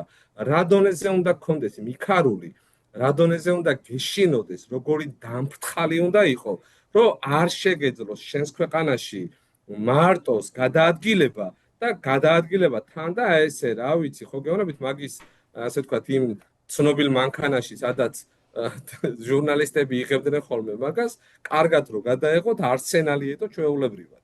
ანუ ეს რისი მანიშნებელი არის, რომ შეშინებული, დამფრთხალი და უიმედო პიროვნების ჩემთვის ამას ტოვებს, თორე აქ გინდაც ევროპაში მე ეს არის ჰოლანდიაში რომ დავამთავრეთ კურსი და მოვიდა პრინცი იყო მე მგონი ის პიროვნება რომელიც მოვიდა და ველოდებოდით ერთადერთი მანქანა და ორი მოტოციკლი აცილებდა მეტი არაფერი ხვდებით ანუ ესენი არიან შეშინებულები და ირაკლი ხო და მოდი ხა შევაჯამოთ ანუ რა ვთქვით რომ სისტემა არ შერყეულა არ დგას ისევ მყარად ანუ ეს გადაადგილებები და წასვლა ამ საკვანძო ფიგურების არ დატყობია ფსიქოლოგიურად ქონდა გავლენა, მაგრამ როდესაც ჩვენ ვლაპარაკობთ, აი მეც მithქვამს ეს ლევან ხაბეიშვილისგანაც მომისვენეთ, თქვენგანაც ბევრისგან ყველა პოლიტიკოსი ამაზე ლაპარაკობს და ამაზე გვაქვს გათვლა, რომ უფრო სუსტია ვიდრე არასდროს. მაშინ რაზე ვლაპარაკობთ, რა სისუსტეზე ვლაპარაკობთ? და რისი იმედი გვაქვს ეხლა? სუსტი არის რა? სუსტი არის ის, რომ ანუ ჩვენ არ უნდა ვისაუბროთ ამ მაღალი თანამდებობის პირებზე, ჩემთვის მაგალითად, ამ სისტემის სისუსტე დღეს მდგომარეობს ამ სისტემაში მომუშავე პირადი შემადგენლობის დაბალი და საშუალო რგოლის პირადი შემადგენლობის განწყობებზე. და ეს არის ჩემთვის, ასე ვთქვათ, მესმაძლევ საფუძვლად, რომ სისტემა არის სუსტი. იმიტომ რომ სისტემაში სადაც ისე ეშინიათ თავიანთი პირადი შემადგენლობის, რომ მოსასმენ აპარატებს, ანუ მოსასმენებს უყენებენ. ისე ეშინიათ, რომ ფეხის ნაბიჯზე აღარ ენდობიან მათ თანამებრძოლებს. ისე ეშინიათ, რომ შესაძლოა 4 ოქტომბრამდე არსებობს ესეთი ვარაუდი, რამდენიმე დღით ან კვირით ადრე, საერთოდ ეს ადამიანები ყაზარმულ მდგომარეობაზე გადაიყვანონ. ანუ ეს ამისი თქმის საფუძველს, რომ თქვა, რომ სისტემა არის სუსტი, იმიტომ რომ სისტემა ამ პირად შემადგენლობაზე დგას, იმიტომ რომ ესენი არიან შემსრულებლები, ასე ვთქვათ, ის მაღალი თანამდებობის პირები, სამმართველოს უფროსები, სამმართველოს უფროსის მოადგილეები და დეპარტამენტის დირექტორები თლიანობაში არის 500-დან 700 კაცამდე, მეტი არ არის. ეს სისტემა არის 25000 ადამიანი. შესაბამისად, ანუ ამ კონკრეტულ დღეს მე ესეთი მოლოდინი მაქვს, ანუ აი რა გეგმა გაქვთ, აი ხო ტელევიზიებში ყველა ამ კითხვას ვავს, აბა რა უნდა მოხდეს, ხო 4 ოქტომბერს უნდა მოხდეს საზოგადოების ერთიანობა და მე რო ვიყო მოქმედი თანამშრომელი დღეს, რომელიც გადაწყვეტილებას ვერ იღებს, სად ვიდგე, ხო? 4 ოქტომბერს მე თუ მართლა დავინახე საზოგადოებრივი გაერთიანება, მე დავდგები ქართული ხალხის გვერდით. ანუ მოდი ხა კიდევ უფრო დავაკონკრეტოთ, ეს ხალხი, რომელიც არის დემორალიზებულიც, არაფერი იდეა არ აქვს, რომ ჩაეჭიდოს, არის ასევე შეცხვენილიც და შეურაცხყოფილი, იმიტომ რომ ეხლა ტიტუშკების დაცვად რო დაგაყენებენ, ამაზე დიდი შეურაცხყოფა პოლიციისთვის უბრალოდ არ არსებობს. არც მათი ხელფასი არ არის საკმარის, კი. აქ თემაზე ვისაუბროთ, აი და ფაქტიც მოხდა, პოსტიც კი დავწერე მაგაზე. რომელ ფაქტზე დავაკო? ხო. ბოთლის რო ისვრის ოცნებიდან. ხო. ოცნების ოფისი. აი ზურას ხვდება რუხაძეს ის წყლის ბოთლი. ზურა რუხაძე არის პოლიციის რიგითი თანამშრომელი?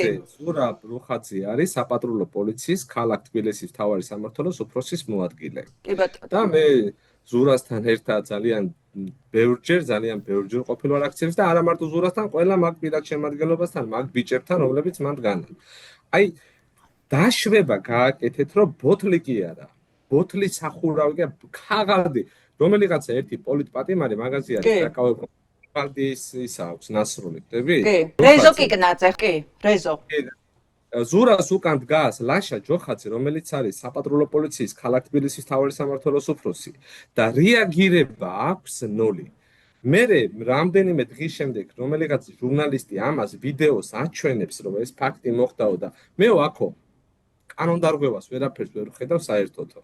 ანუ მე აი დარწმუნებული იყავით საპატრულო პოლიციაში, კრიმინალურ პოლიციაში, ნებისმიერ შინაგან საქმეთა სამინისტროს თანამშრომელი, რომელმაც აი ეს ვიდეოები უყურა, თავი იგრძნო შეურაცხყოფიდან, თავი იგრძნო დამცირებულად და აქ არის რომ არის აბსოლუტურად დაუცველი, იმიტომ რომ როცა რეჟიმი გადაწყვეტს, რომ შენ ბოთლი კი არა, შეიძლება ტაფა ჩაგარტყან თავში და ეს უნდა აიტანო.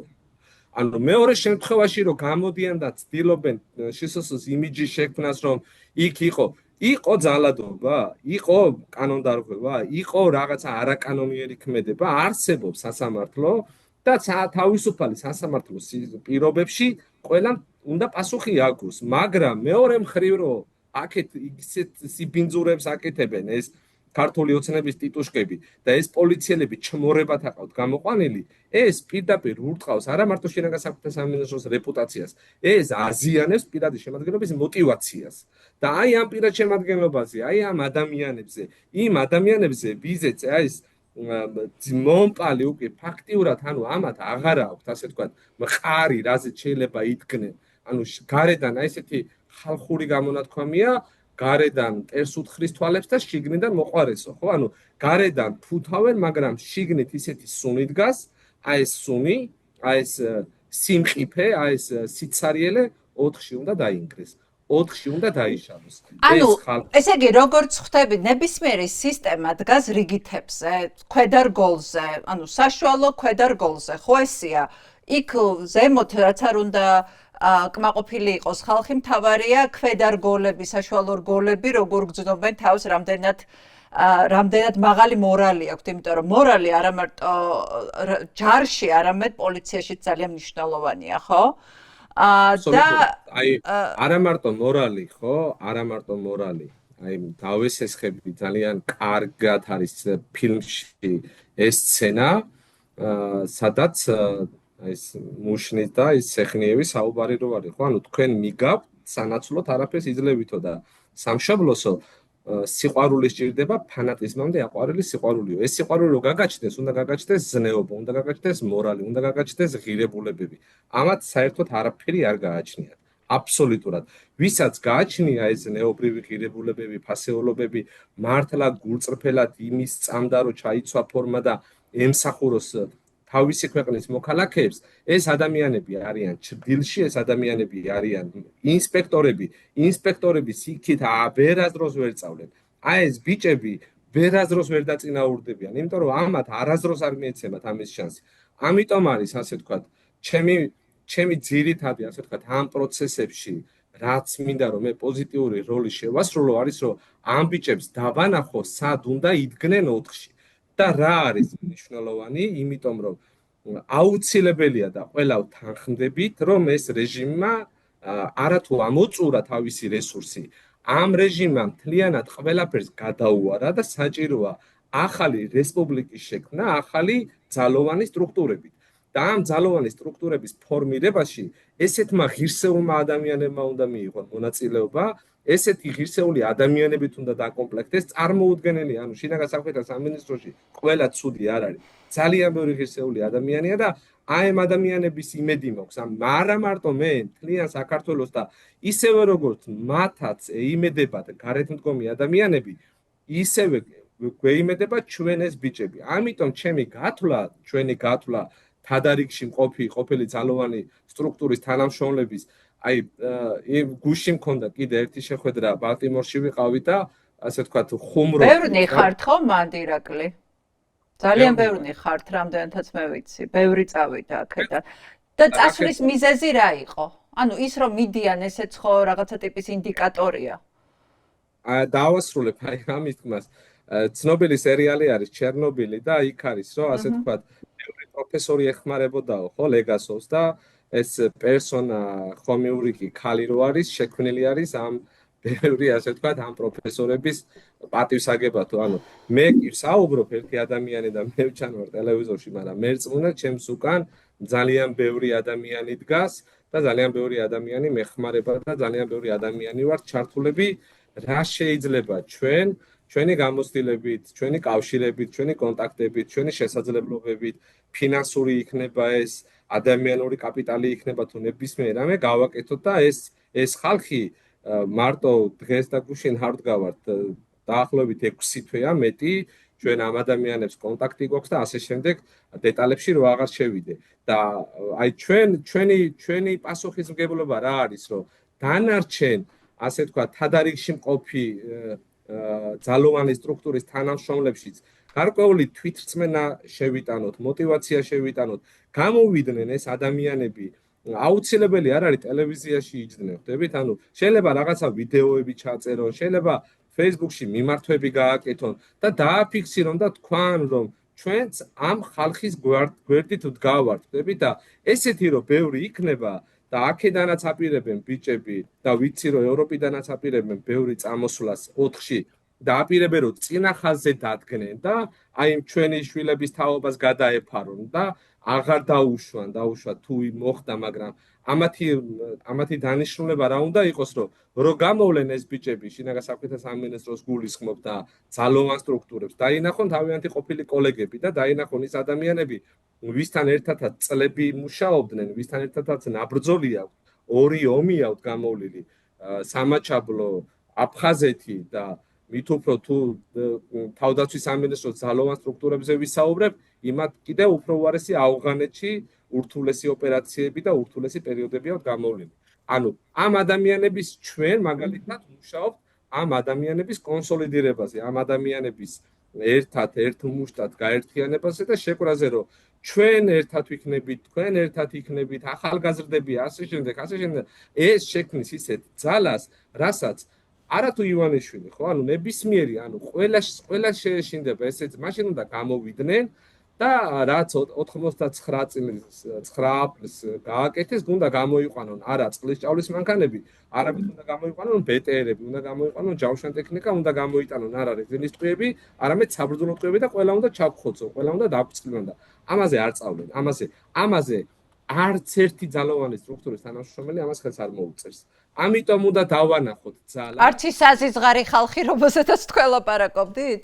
ანუ რო ამბობდით, რომ აი ესეთი სუდი კონტინგენტი იშვიათად გინახავთ ამ ადამიანებზე რო ლაპარაკობდით წეგან. არ არის ეკა ხო და მაგას ვიძახი, ანუ ეს არ არის ბევრი ესეთი კონტინგენტი, გაცილებით ბევრი უფრო კარგი ადამიანები არიან და ამ კარგ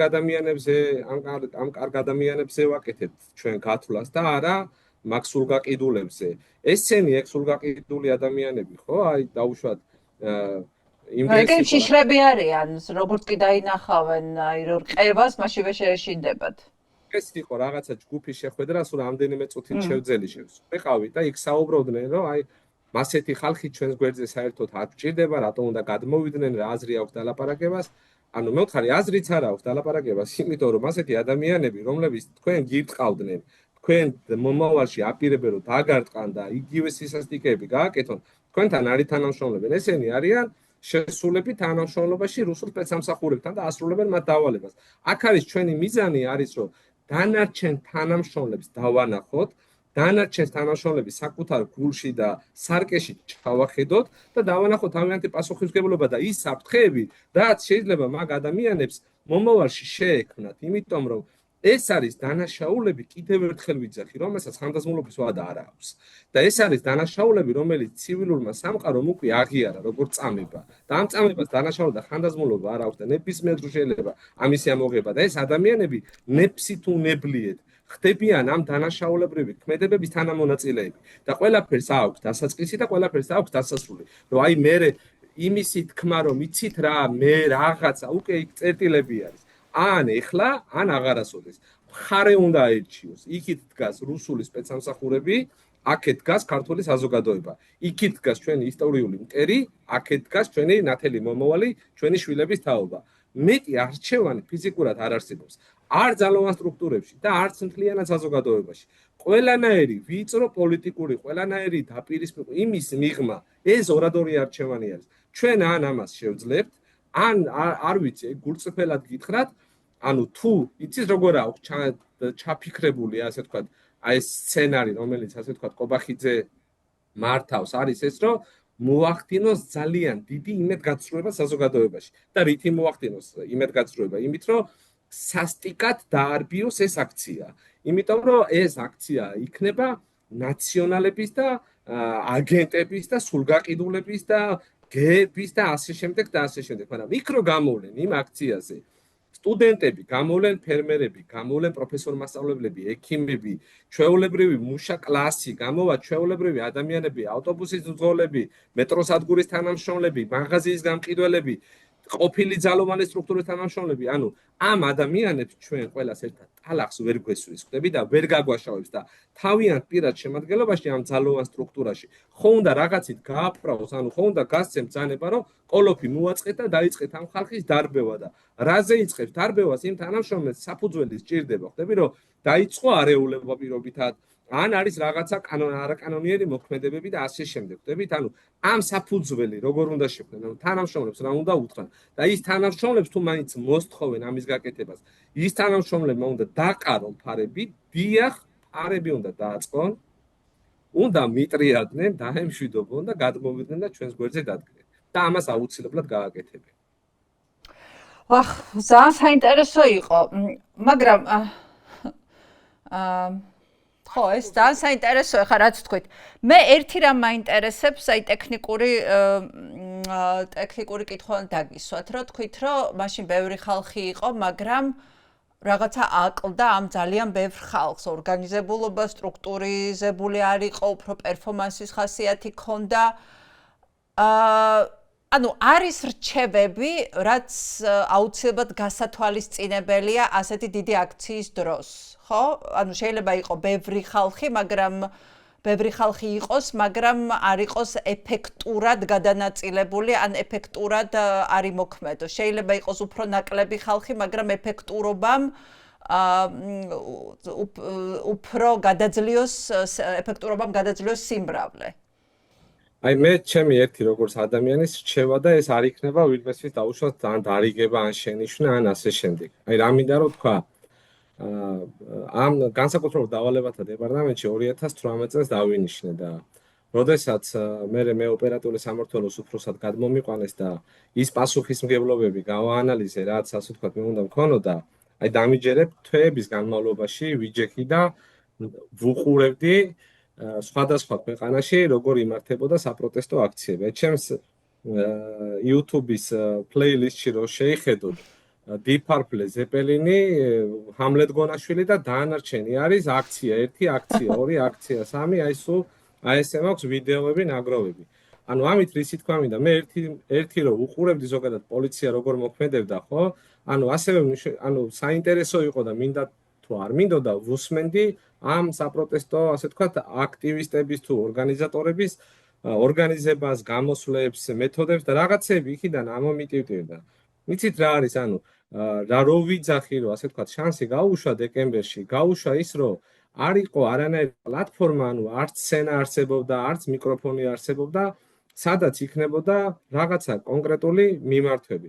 მე დასამალი არაფერი არ მაქვს, აი რომ თქვი რომ დაუშვათ ჩავერთებით ხო აქტიურად გამოჩნდებით ხო ანუ მე ვიგულისხმე აი ეს პირად შემადგენლობის მოწოდების ნაწილში აქტიურობა უფრო მეტად დაუშვათ ძალოვან სტრუქტურებზე გაკეთება აქცენტების და მათთან საუბრები უფრო მეტად ტელევიზიებით იქნება თუ სოციალური ქსელებით ამის მიღმა ძალიან ბევრჯერ ძალიან ბევრ სახელების და გვარების გარეშე რომ დაურეკიათ უკითხიათ რჩევები რომ იმიცია სულ ყველას ამას ვეუბნები უნდა არსებობდეს გარკვეული ტარგეტ ჯგუფები ხო ანუ შენ როცა ხარ პოლიტიკური გაერთიანება სამიზნე ჯგუფები ხო სამიზნე ჯგუფები ბოდიში არა ვიღაცამ რომ ვერ გაიგოს მაინც აღსაინტერესოა პოლიტიკური გაერთიანება ხარ და პოლიტიკური ორგანიზაცია ხარ საზოგადოებრივი გაერთიანება ხარ უნდა ელაპარაკო აბსოლუტურად ყველა ჯგუფს ხო ანუ უნდა ესაუბრო დაუშვათ ფერმერებს, უნდა ესაუბრო პედაგოგებს, უნდა ესაუბრო პროფესორებს, უნდა ესაუბრო ძალოვანი სტრუქტურის თანამშრომლებს, ეკომიგრანტებს, სოციალურად დაუცველებს და ასე შემდეგ დაახლოებით ესეთი ჩამოწერილი 16 მქონდა მე და მიცემული რომ იცით რა არის, ანუ მოსახლეობას რა აინტერესებს, მოსახლეობას აინტერესებს პირობითად ესენი რომ არ ვარგა და ყველავ თანხდებით და მათ შორის მათმა ამომრჩეველმაც იცის რომ ესენი არ ვარგა, ანუ ვინ იქნება ახალი, ხვდებით და ის ახალი რომელიც მოვა ძალა იქნება თუ პიროვნებები იქნება თუ გაერთიანება რას შესთავაზებს მოქალაქეებს და საზოგადოებას ისე ხوار უნდა დააბრუნდეთ იმ წარსულში რომ ტყუილებზე იქნეს აგებული მესიჯ ბოქსები და ეს თელი წინასაარჩევნო კამპანიები რომ დაუშვათ უფასო დენი გექნება თუ უფასო წყალი გექნება და ასე შემდეგ მე ვთვლი და მიმაჩნია რომ საზოგადოებას უნდა ველაპარაკოთ რეალობაში ხვდებით რომ ანუ სად ვდგავართ დღეს და რა გამოწვევები გვაქვს სხვა რომ დღეს რომ ჩვენ დავიწყოთ ერთ წელიწადში და ორ წელიწადში მე შესაძლოა შენ პირობითად პენსია ვერ მოგიმატო ან დაუშვათ პედაგოგს ხელფასი ვერ გაუზარდო და დაშვების დონეზე ვიძახი მაგრამ იმიტომ რომ ამისთვის უნდა ჩამოაყალიბოს ჩვენ დღეს ეკონომიკა არ აქვს ხო ანუ რა შეიძლება აი თუ დღეს რომ ხელისუფლება შეიცვალოს რითი უნდა დაიწყოს ისევ საგარეო ვალებზე უნდა გადავიდეთ და მერე უნდა დავიწყოთ ის ივანიშვილის დაპირება დაუშვათ 100 საწარმო რომელიც საწარმო ბიტკოინების საწარმო თუ იგულისხმა რომელიც ისევ მისია არ ვიცი დანარჩენი რავი დავიწყოთ ლაგოდეხიდან და ჩავიდეთ ზუგდიდამდე და ჩავიდეთ იმაში ახლა სამცხე-ჯავახეთიდან და ავიდეთ სვანეთამდე თუ კი სადმე რამე მუშაობს მხოლოდ ბიტკოინები მეტი არაფერი არ მუშაობს ანუ ჰიდროელექტროსადგურები ან ქარის ელექტროსადგურები და ბიტკოინები მეტი არაფერი არ არის დანარჩენი ის წვრილი ბიზნესი ეკონომიკურ ბიუჯეტში შესაბამისი წილი მას ვერ შეაქვს ამიტომ უნდა მოხდეს ასე თქვა ამ ჯგუფებ ანუ ამ საორგანიზაციო ჯგუფებმა კარგად უნდა შეარჩიონ მესიჯ ბოქსები, რაზე იქნება გასაუბარი, ხვდებით, ანუ ეს არის ჩემი ასე ვთქვათ, რჩევა. ირაკლი, ძალიან აბსოლუტურად ყველაფერში გეთახმები და ამას ხედავთ ახლა? ნუ დაიჭირეს გამწევი ძალა. ლევანს მართლა ძალიან კარგად გამოდიოდა ეს. და მე მგონი ამიტომაც დაიჭირეს, იმიტომ რომ ზუსტად ის ძარღვი იპოვა, რომელზედაც დააჭდა და რომელიც ახლა მე ძალიან ბევრ ადამიანს შევხვდი ბოლო დროს მილაპარაკია ამ თემაზე. და პირდაპირ ვიტყვი ის ადამიანებიც, რომლებიც ადრე ცხვირს უბზუებდნენ ლევანს, დღეს მასზე ლაპარაკობდნენ ძალიან პოზიტიურად და რაღაცა ჩაეჭიდნენ ამ ადამიანს, აი სხვადასხვა პროფესიის ადამიანები ჩაეჭიდნენ ლევანის გამოსვლებს და მივხვდით ყველა რომ რაღაცა ზუსტ ძარღვზე მოარტყა იმაზე, რასაც აცილებდა ძალიან ბევრი პოლიტიკოსი ამ ხრის განმავლობაში. და ბარემ გადავიდეთ ამაზე. სწორია, ხედავ თუ არა ამას, თუ სწორედ იმიტომ რომ ლევანი იყო მაინც მთავარი სპიკერი. ამ თვალსაზრისით სწორედ ამიტომ დაიჭირეს და რისი ეშინიათ ეხლა რომ მას შეუზღუდეს უფლება წერილები გამოაგზავნოს, მიმართვები გამოაგზავნოს, ანუ ყველაფრის უფლება შეუზღუდოს, რომელიც აქამდე ჯერ არ გვინახავს. ავისთავად ლევანმა მოიტანა ძალიან დიდი მუხტი. ლევანმა მოიტანა არა მარტო მუხტი საზოგადოების ისეთ ფენებში, რომლებიც საერთოდ აი შუაშისტებს რო ვეძახით, ხო, საერთოდ რო არაფერი არ აინტერესებდათ, ისეთი ხალხი გამოფხიზლდა და ისეთ ხალხს მიეცა იმედი. უბრალოდ ანუ რა თქმა უნდა, ანუ შეეშინდა და რო არ დაუბრუნდე, ხო, ანუ ამაზე თავშივეც ვისაუბრე. რისი ეშინია ხელისუფლებას საზოგადოების კონსოლიდაცია. და რატო არის აგონიაში ახლა ესეც მითხარით? ხო, რატო არის აგონიაში? ხო, იცით რა იყო, რომ შესაძლოა არ ვიცი, გათვლა ქონდათ ესეთი, რომ ანუ ხაბეიშვილის, იმიტომ რომ ეს ახლა ხო, ანუ ჩვენ მარტო მე ვფიქრობ, რომ ჩვენ სისუსტეებზეც უნდა ვისაუბროთ, იმიტომ რომ ლევანი დააკავეს და ლევანი დაიჭირეს, ხო? ასე ვთქვათ, ჯერ ასე ვთქვათ ამ რუსთაველის გამზირის ასე ვთქვათ ამ ჯგუფმა ხო კიდევ ვერ შეძლო რაღაცაზე კონსოლიდირება და ახალი ასე ვთქვათ ლევანი ხო ანუ წესით უნდა აქონოდათ მაგათ გეგმა B ხო იმიტომ რომ ლევანმა იცოდა დღეს იქნებოდა თუ ხალე აუცილებლად დააკავებდნენ მე მაგალითად ლევანს 17 აგვისტოს მივწერე რომ შენზე დაიწყო გამოძიება და შენზე უკვე აინთო წითელი და ფრთხილად იყავი თქო მაგრამ ნუ დააკავეს როცა დააკავეს არსებითი მნიშვნელობა არ აქვს და არ ჩანს ახლა მე მაგალითად ლიდერს ვერ ვხედავ და ანუ ესეც ხარვეზია ესეც პრობლემა არის და სულ ვიძახი როცა ვიძახი რომ ვიწრო მერკანტილური ინტერესების და ვიწრო პოლიტიკური ლიდერი უნდა გახდე ისეთთვის ისე ლაპარაკო მიღმა ხო ანუ გულისხმობს ზუსტად ამას რომ ამ ხალხმა ვინც დგას დღეს პოლიტიკაში და ქმნის პოლიტიკურ ამინდს ამ ხალხმა უნდა აჯობოს საკუთარ ეგოს და უნდა თქვას რომ კი აუცილებელი არის რომ მე რაღაცა პირობითად დავთმო მე ვიღაცის გვერდზე დავდგე ებრაელებს აქვთ აი ერთი ძალიან უნიკალური თვისება 6 ადამიანი როდესაც იკრიბება 6-დან 5 მუშაობს ერთ პიროვნებაზე მთელი ცხოვრების განმავლობაში და ამ ერთ პიროვნებას მიყავს ეს 5 ადამიანი და ესე აქვთ ეს სისტემა და ესეთი ქვეყანა შექმნილი სოფლიო პოლიტიკურ რუკაზე რო არ ჩანან ირანი დააჩოქა რატო დააჩოქა? იმიტომ რომ სწორი მენეჯმენტით, სწორი მიდგომებით, სწორი სახელმწიფოებრივი დამოკიდებულებით მათი ეს უნდა შევქმნათ ჩვენც, ანუ ჩვენ რო ვიძახით ევროპისგან, ამერიკისგან, სხვადასხვა ქვეყნებისგან რაღაცები უნდა ავიღოთ, არის რაღაცები, რაც პირობითად მე შეიძლება არ მომწონს, მაგრამ ის კარგი უნდა გადმოვიტანოთ და პრაქტიკაში დავნებოთ. მარტო სადღეგრძელოები და თეორია. კი, ნამდვილად აბსოლუტურად გეთახმები. კიდე რა ამ სისუსტლიანად მოყვები, ამიტომ ლევანის დაჭერა პრობლემაა, სერიოზული, მეორე სისუსტე. სისუსტეში გულისხმობ მე ასე ვთქვათ ორგანიზატორები და ეს პოლიტიკური ჯგუფი თუ ეს საორგანიზაციო ჯგუფში ჯერ არ ჩანს ახალი ლიდერი მაგრამ ამას მოყვა გაცილებით როგორ ცუდად არ მინდა ვთქვა რომ ლევანის დაკავება ძალიან ცუდი ფაქტია მაგრამ გაცილებით კარგი შედეგი და გაცილებით ცუდი შედეგი მოყვა ხელისუფლებისათვის, იმიტომ რომ თუ ფიქრობდნენ, იქ ვიღაცეების დაუშვათ ვოროშილოვებში მოიხარშა რომ ლევანის დავაკავებ და მუხტი მოკვდება და არაფერი აღარ იქნება და ჩამოიშლება დომინოს პრინციპით, გამოჩნდა ძალიან ბევრი თვითორგანიზებული ჯგუფი, თვითორგანიზებული ადამიანები. თუ მაგალითად შეიძლებოდა და არსებობდა მოლოდინი რომ 30-დან 35,000-მდე მისულიყო 4 ოქტომბერს დღეს დარწმუნებული ვარ რომ 150,000 ადამიანი იდგება 4 ოქტომბერს რუსთაველზე. ანუ გაცილებით უარესი შედეგი მიიღო ამით ხელისუფლება, მაგრამ კიდევ ერთხელ ვიძახი, აუცილებელია და მნიშვნელოვანი არის აი ამ საორგანიზაციო ჯგუფმა უნდა რაღაცა სულ ეს ამას ვეუბნებოდი, როცა კი დაუშვათ ვინმე მირეკავდა და მაგათი გუნდის წევრიდან და რაღაცაზე რჩევას ვაძლევდი, ორგანოგრამა გააკეთეთ და ამ ორგანოგრამაში ყველას თავისი როლი და ფუნქცია გაუწერეთ. ანუ ჩვეულებრივად, აი ყველა ასე ვთქვათ, მაღალი დონის ბიზნესი იქნება თუ კონსორციუმი მუშაობს დამერწმუნედ თავდაცვის სამინისტროში, როგორც ასწავლიან გადაწყვეტილების მიღების პროცესის დიაგრამებს ისე მუშაობენ ისინიც, იმიტომ რომ ამოცანის მიღება, სამოქმედო გეგმის შედგენა, რა პრობლემებია, რა რესურსები. მე ვფიქრობ, რომ თქვენ უნდა იყოთ ეს ლიდერი. აუ მართლა, გულწრფელად გეუბნებით, აი უბრალოდ მე ეხა ამ ინტერვიუს შემდეგ მე მივხვდი, რომ ჩემი პირველად თარითიც დავიწყე ეს გადაცემა, არ შემცდარ ვარ და მე ვხედავ ეხლა მე არ ვხედავ მხოლოდ კარგ და ძალიან კარგ პროფესიონალს ვხედავ პოლიტიკოს. ხო, მართლა. და იმიტომ რომ ზუსტად ამ პოლიტიკოსებს და ჩემი გამოცდილებით რაც აკლია ზუსტად ეს არის ორგანიზებულობა. აი რასაც ამ წამს ლაპარაკობდით, მე ამას ვერ ვხედავ და ეს მაშფოთებს ყოველთვის. როდესაც არ არსებობს სცენარი, როდესაც არ არსებობს რაღაცა როგორც რაღაცა სამხედრო კამპანიას ჭირდება დაგეგმა, მით უმეტეს რომ სამხედრო გამოცდილება, ზუსტად ისევე ჭირდება დაგეგმა ყველაფერს, იმიტომ რომ თუ ამ დისციპლინით არ მივდექი კი, მე მინდა რომ თქვენი ეთერით ყველა მიცოდეს რა, რომ ერთი უნდა დავამატოთ ისევე, რადგანაც ამას შევეხეთ, ხო?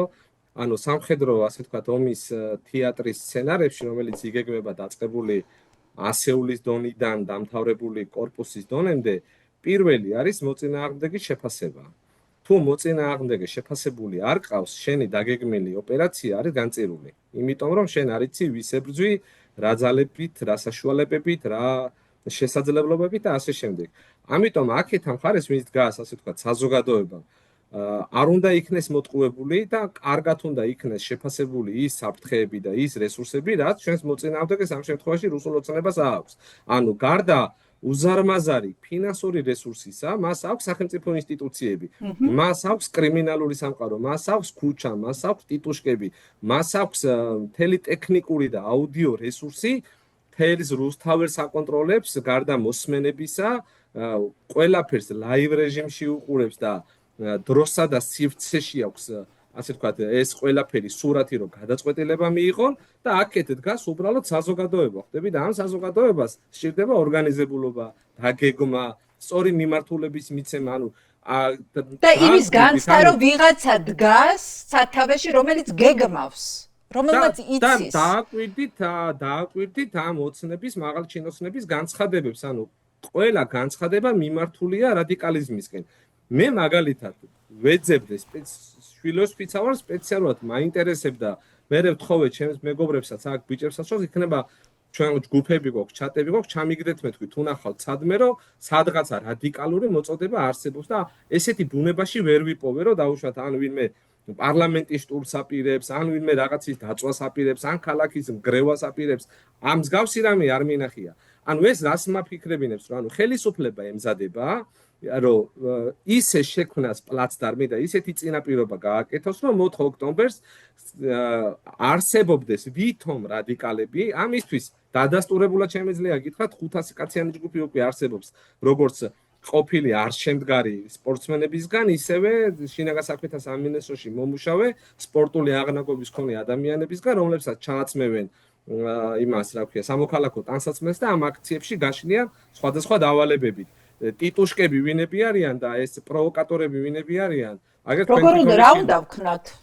ხო და ნახეთ რა უნდა ვქნათ. ამისთვის და უნდა იყოს ორგანიზებულობა, უნდა არსებობდეს პატარა ახლა ეს რა ვიცი მე მაგალითად შემიძლია რომ რჩევისახით ნებისმიერს მივცე როგორ სწორად მიცემული მაქვს და დარწმუნებული ვარ დაყვანილი აქვს ანუ ამაზე რა ვიცი ეს აქ არაფერი კანონსაწინააღმდეგო არ ხდება და თუ გინდაც აქაც ვიტყვი რა უნდა გაკეთდეს კიდევ ერთხელ ანუ უნდა იყოს პატარა მცირე ჯგუფები ორგანიზებული ანუ გადაჭერა ხდებაო და ჩახშობა ხდებაო ტელეფონების ანუ კავშირი იმიტომ არ არის რომ არა გადაჭერა და ჩახშობა არამედ ერთ ლოკაციაზე, როდესაც ამდენი ადამიანი დგას, უბრალოდ გადატვირთვა ხდება ამ იმისი, რა ქვია, სიხშირეების, ქსელის გადატვირთვა ხდება, მეტი არაფერი არ არის.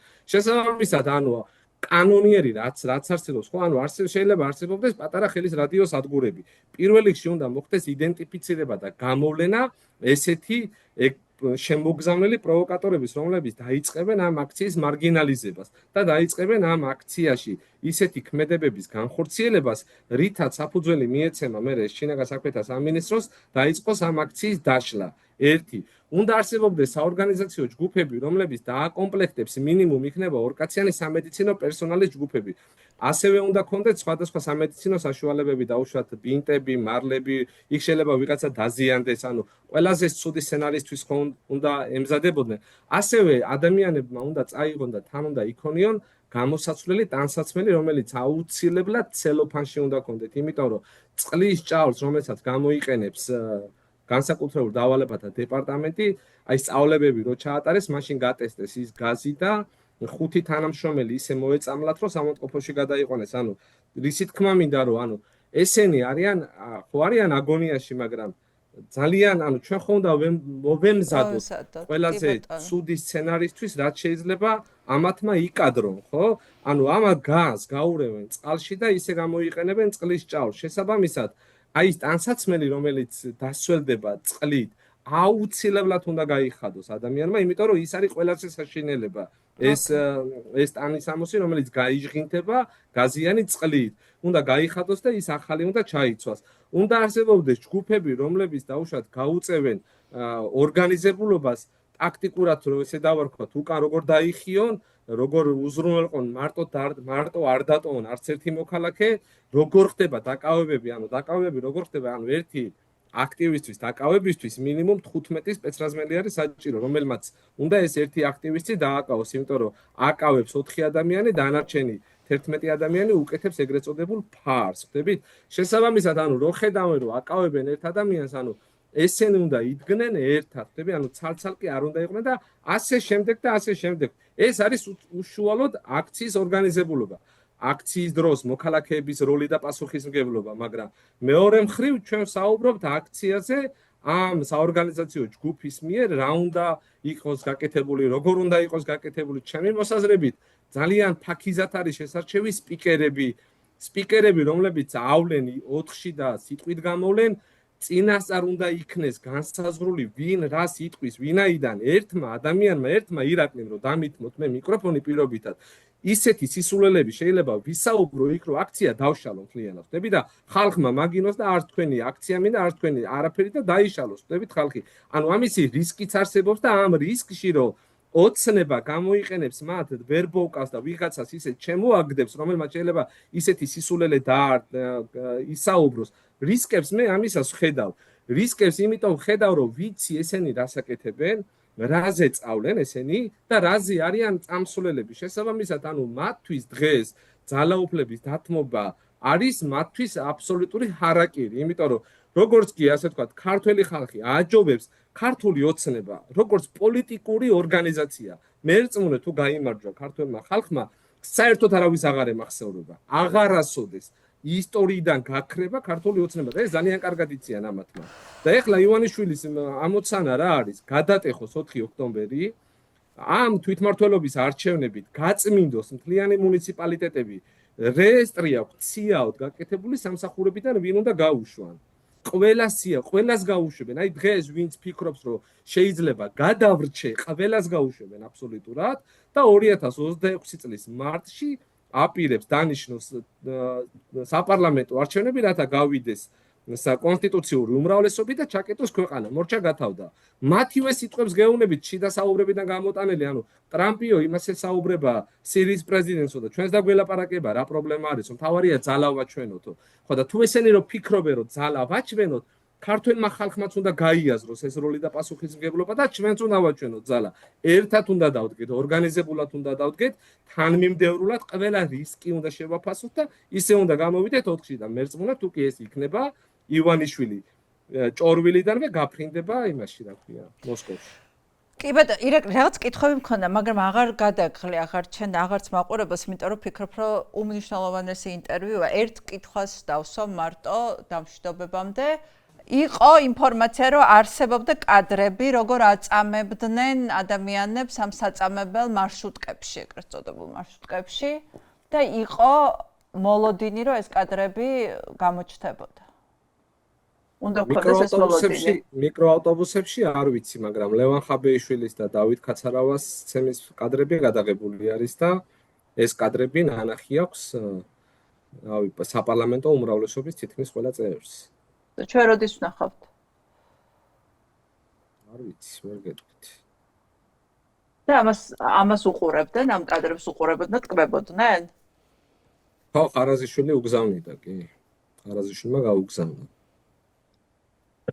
და ამ ცემის ვინც მონაწილეობდა ლევანის და დათოს ცემაში, ამ ადამიანებს იარაღები ჩამოურიგეს საჩუქრად, გარდა ფულადი პრემიებისა, იარაღებიც კი ჩამოურიგეს. და მე შიგნით ერთმანეთში ამან კონფლიქტი გამოიწვია და რიგებში იდგნენ, რომ ხვალე დაუშვათ იმ წინახაზე მე დამაყენეო, რომ მეც ვიღაცა ცემო, რომ ეს პრემია და იარაღი ავიღო.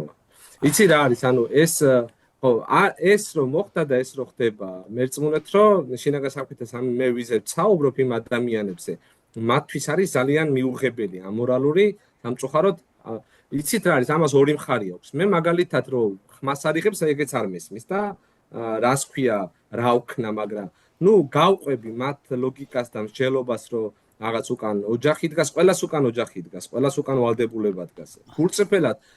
გულწრფელად გეუბნებით, ანუ სად მოდიოდი, რა უნდა მეკეთებინა, კი რაღაცა ვარიანტი მქონდა, რომ მუშაობა დამეწყო, სამსახურებრივი, მაგრამ ვერ ვიხედებოდი, ანუ რა იქნებოდა იქ რომ მუშაობა არ დამეწყო, რა გამეკეთებინა, წარმოდგენა არ მქონდა და სახლში რო ვისაუბრე, მეუღლე მითხრა რომ რა ვიცი მირჩენიაო ჩამთელი იყო და ადეკვატორიო ვიდრე გაუბედურებულიო და ამიტომ მეთქი წამოვედი შესაბამისად ანუ ყველას უკან ოჯახი გვიდგას ყველას უკან ვალდებულება გვიდგას ყველას უკან პასუხისმგებლობა გვიდგას მაგრამ არსებობს რაღაცეები რაც არასდროს არ უნდა გააკეთო და არ უნდა შეხვიდე მათთან თანამშრომლობაში იმიტომ რომ ეს დაუშვათ გაფუჭებულზე ანუ ხმაურზე მეტად დამაზიანებელი ჩემთვის არის დუმილი და სიჩუმე რომელიც დღეს სუფევს და ეს უნდა გამოვაფხიზლოთ ეს არის პირადად ჩემი გამოწვევა და ჩემი ამოცანა და ჩვენი ამ ბიჭების ვინც დღეს აქვთ გავართ ემიგრაციაში ეს არის ჩვენი გამოწვევა რომ ამ ადამიანებამდე მივიტანოთ სწორად ჩვენი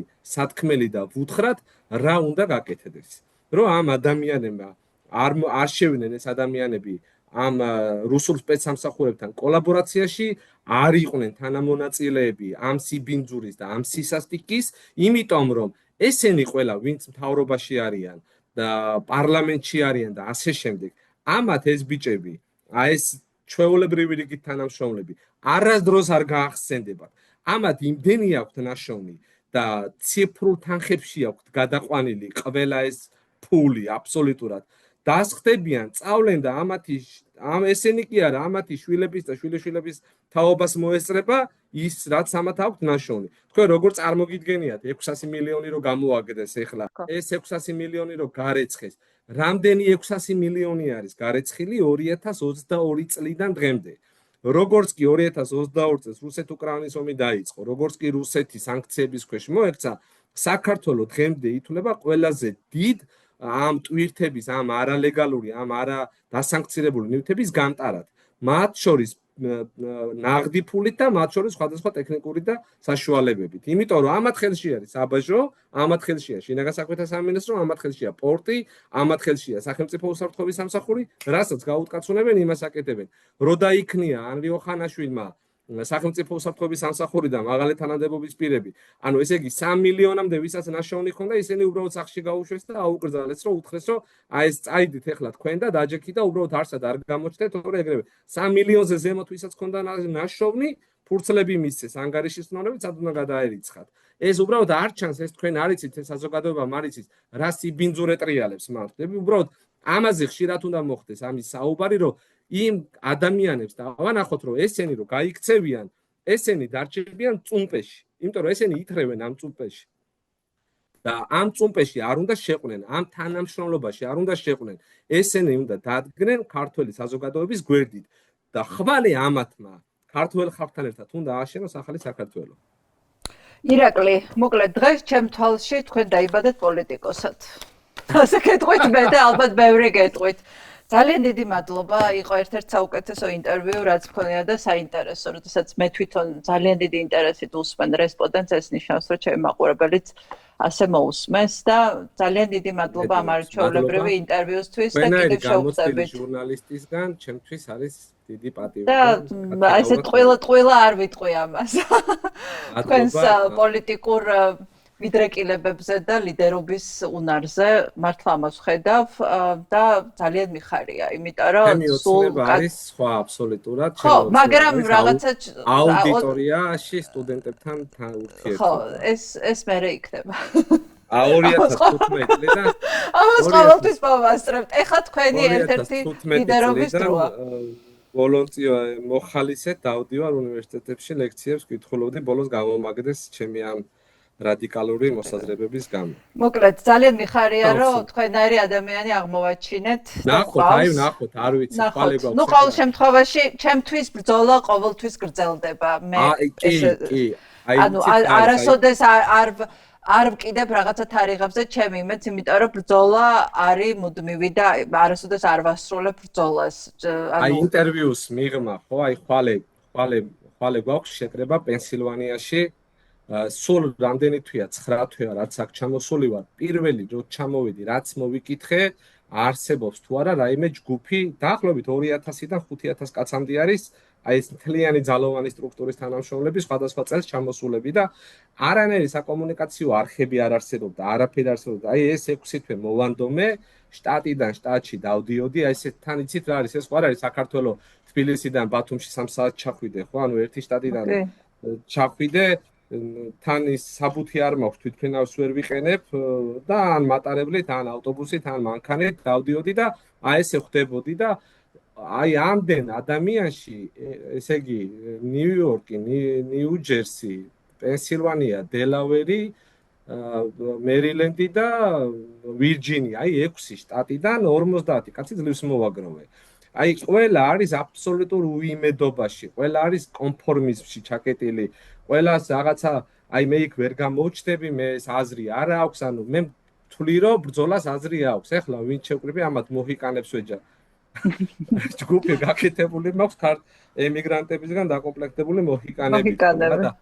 ხო და ანუ ხვალე გვინდა რომ შევიკრიბოთ რაღაცა ასე თქვა შევქმნათ ანუ ორგანიზაცია კი არა, რაღაცა დავაფუძნოთ, ანუ თავისი პასუხისმგებლობებით, იმიტომ რომ ჩვენ კიდე ფულს ვაგროვებთ, ვისაც რა შეუძლია $100 იქნება თუ $200 იქნება და ურიცხავდით რა, ანუ საქართველოში ზოგს რა ვიცი, რაზე ჭირდებოდა ზოგს რაზე ახლა დროშებისთვის გადაურიცხეთ და ხვალე უნდა გავაკეთოთ ვიდეო მიმართვა, რომ აი ამაზე ვერ დავითანხმე, რომ აი მე თქვი ჩემს უკან დადექით, აი ვიდეო მიმართვას წავიკითხავ, არანაირი პოლიტიკური განცხადება, არანაირი პოლიტიკური ბანერები, დავაბეჭდინე ეროვნული გმირების პოსტერები, მაგ ეროვნული გმირების პოსტერებს დავდებ და უკან გვექნება საქართველოს დროშები. და მე ამან რომ მიიღოს ასე თქვა ხასიათი ისეთი, რომ გამოვიდნენ ვიღაცამ სოციალურ ქსელში, Facebook-ზე ჩაწეროს მიმართვა, ვიღაცა საქართველოში რიალია ბოდიში შენთან ყუანა გენერლები და როდგანან და მარტო ყველა მთავრობას რომ მოერგნენ და ყველა რეჟიმს რომ მოერგნენ, ხდები? ანუ უნდა გამოვიდნენ ეგ ადამიანებიც, ეგ გენერლებიც, თადარიგის პოლკოვნიკები, თადარიგის ოფიცრები და ხმა უნდა ამოიღონ და დაანახოს საზოგადოებას, რომ ჩვენ თქვენს გვერდით ვართ. ანუ რაღაცა და ზოგი მეუბნება რომ აზრი არ აქვსო და მე მგონია რომ ყოველთვის აქვს ბრძოლას აზრი.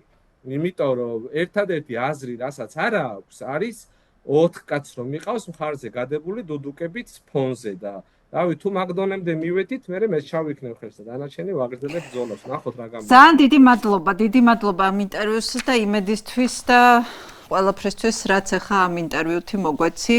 ირაკლი შაიშმელაშვილი იყო ჩვენთან ერთად.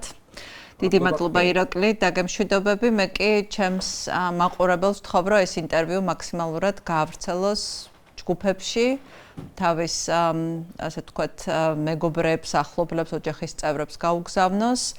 იმიტომ რომ მგონია რომ ეს არის ძალიან მნიშვნელოვანი ინტერვიუ.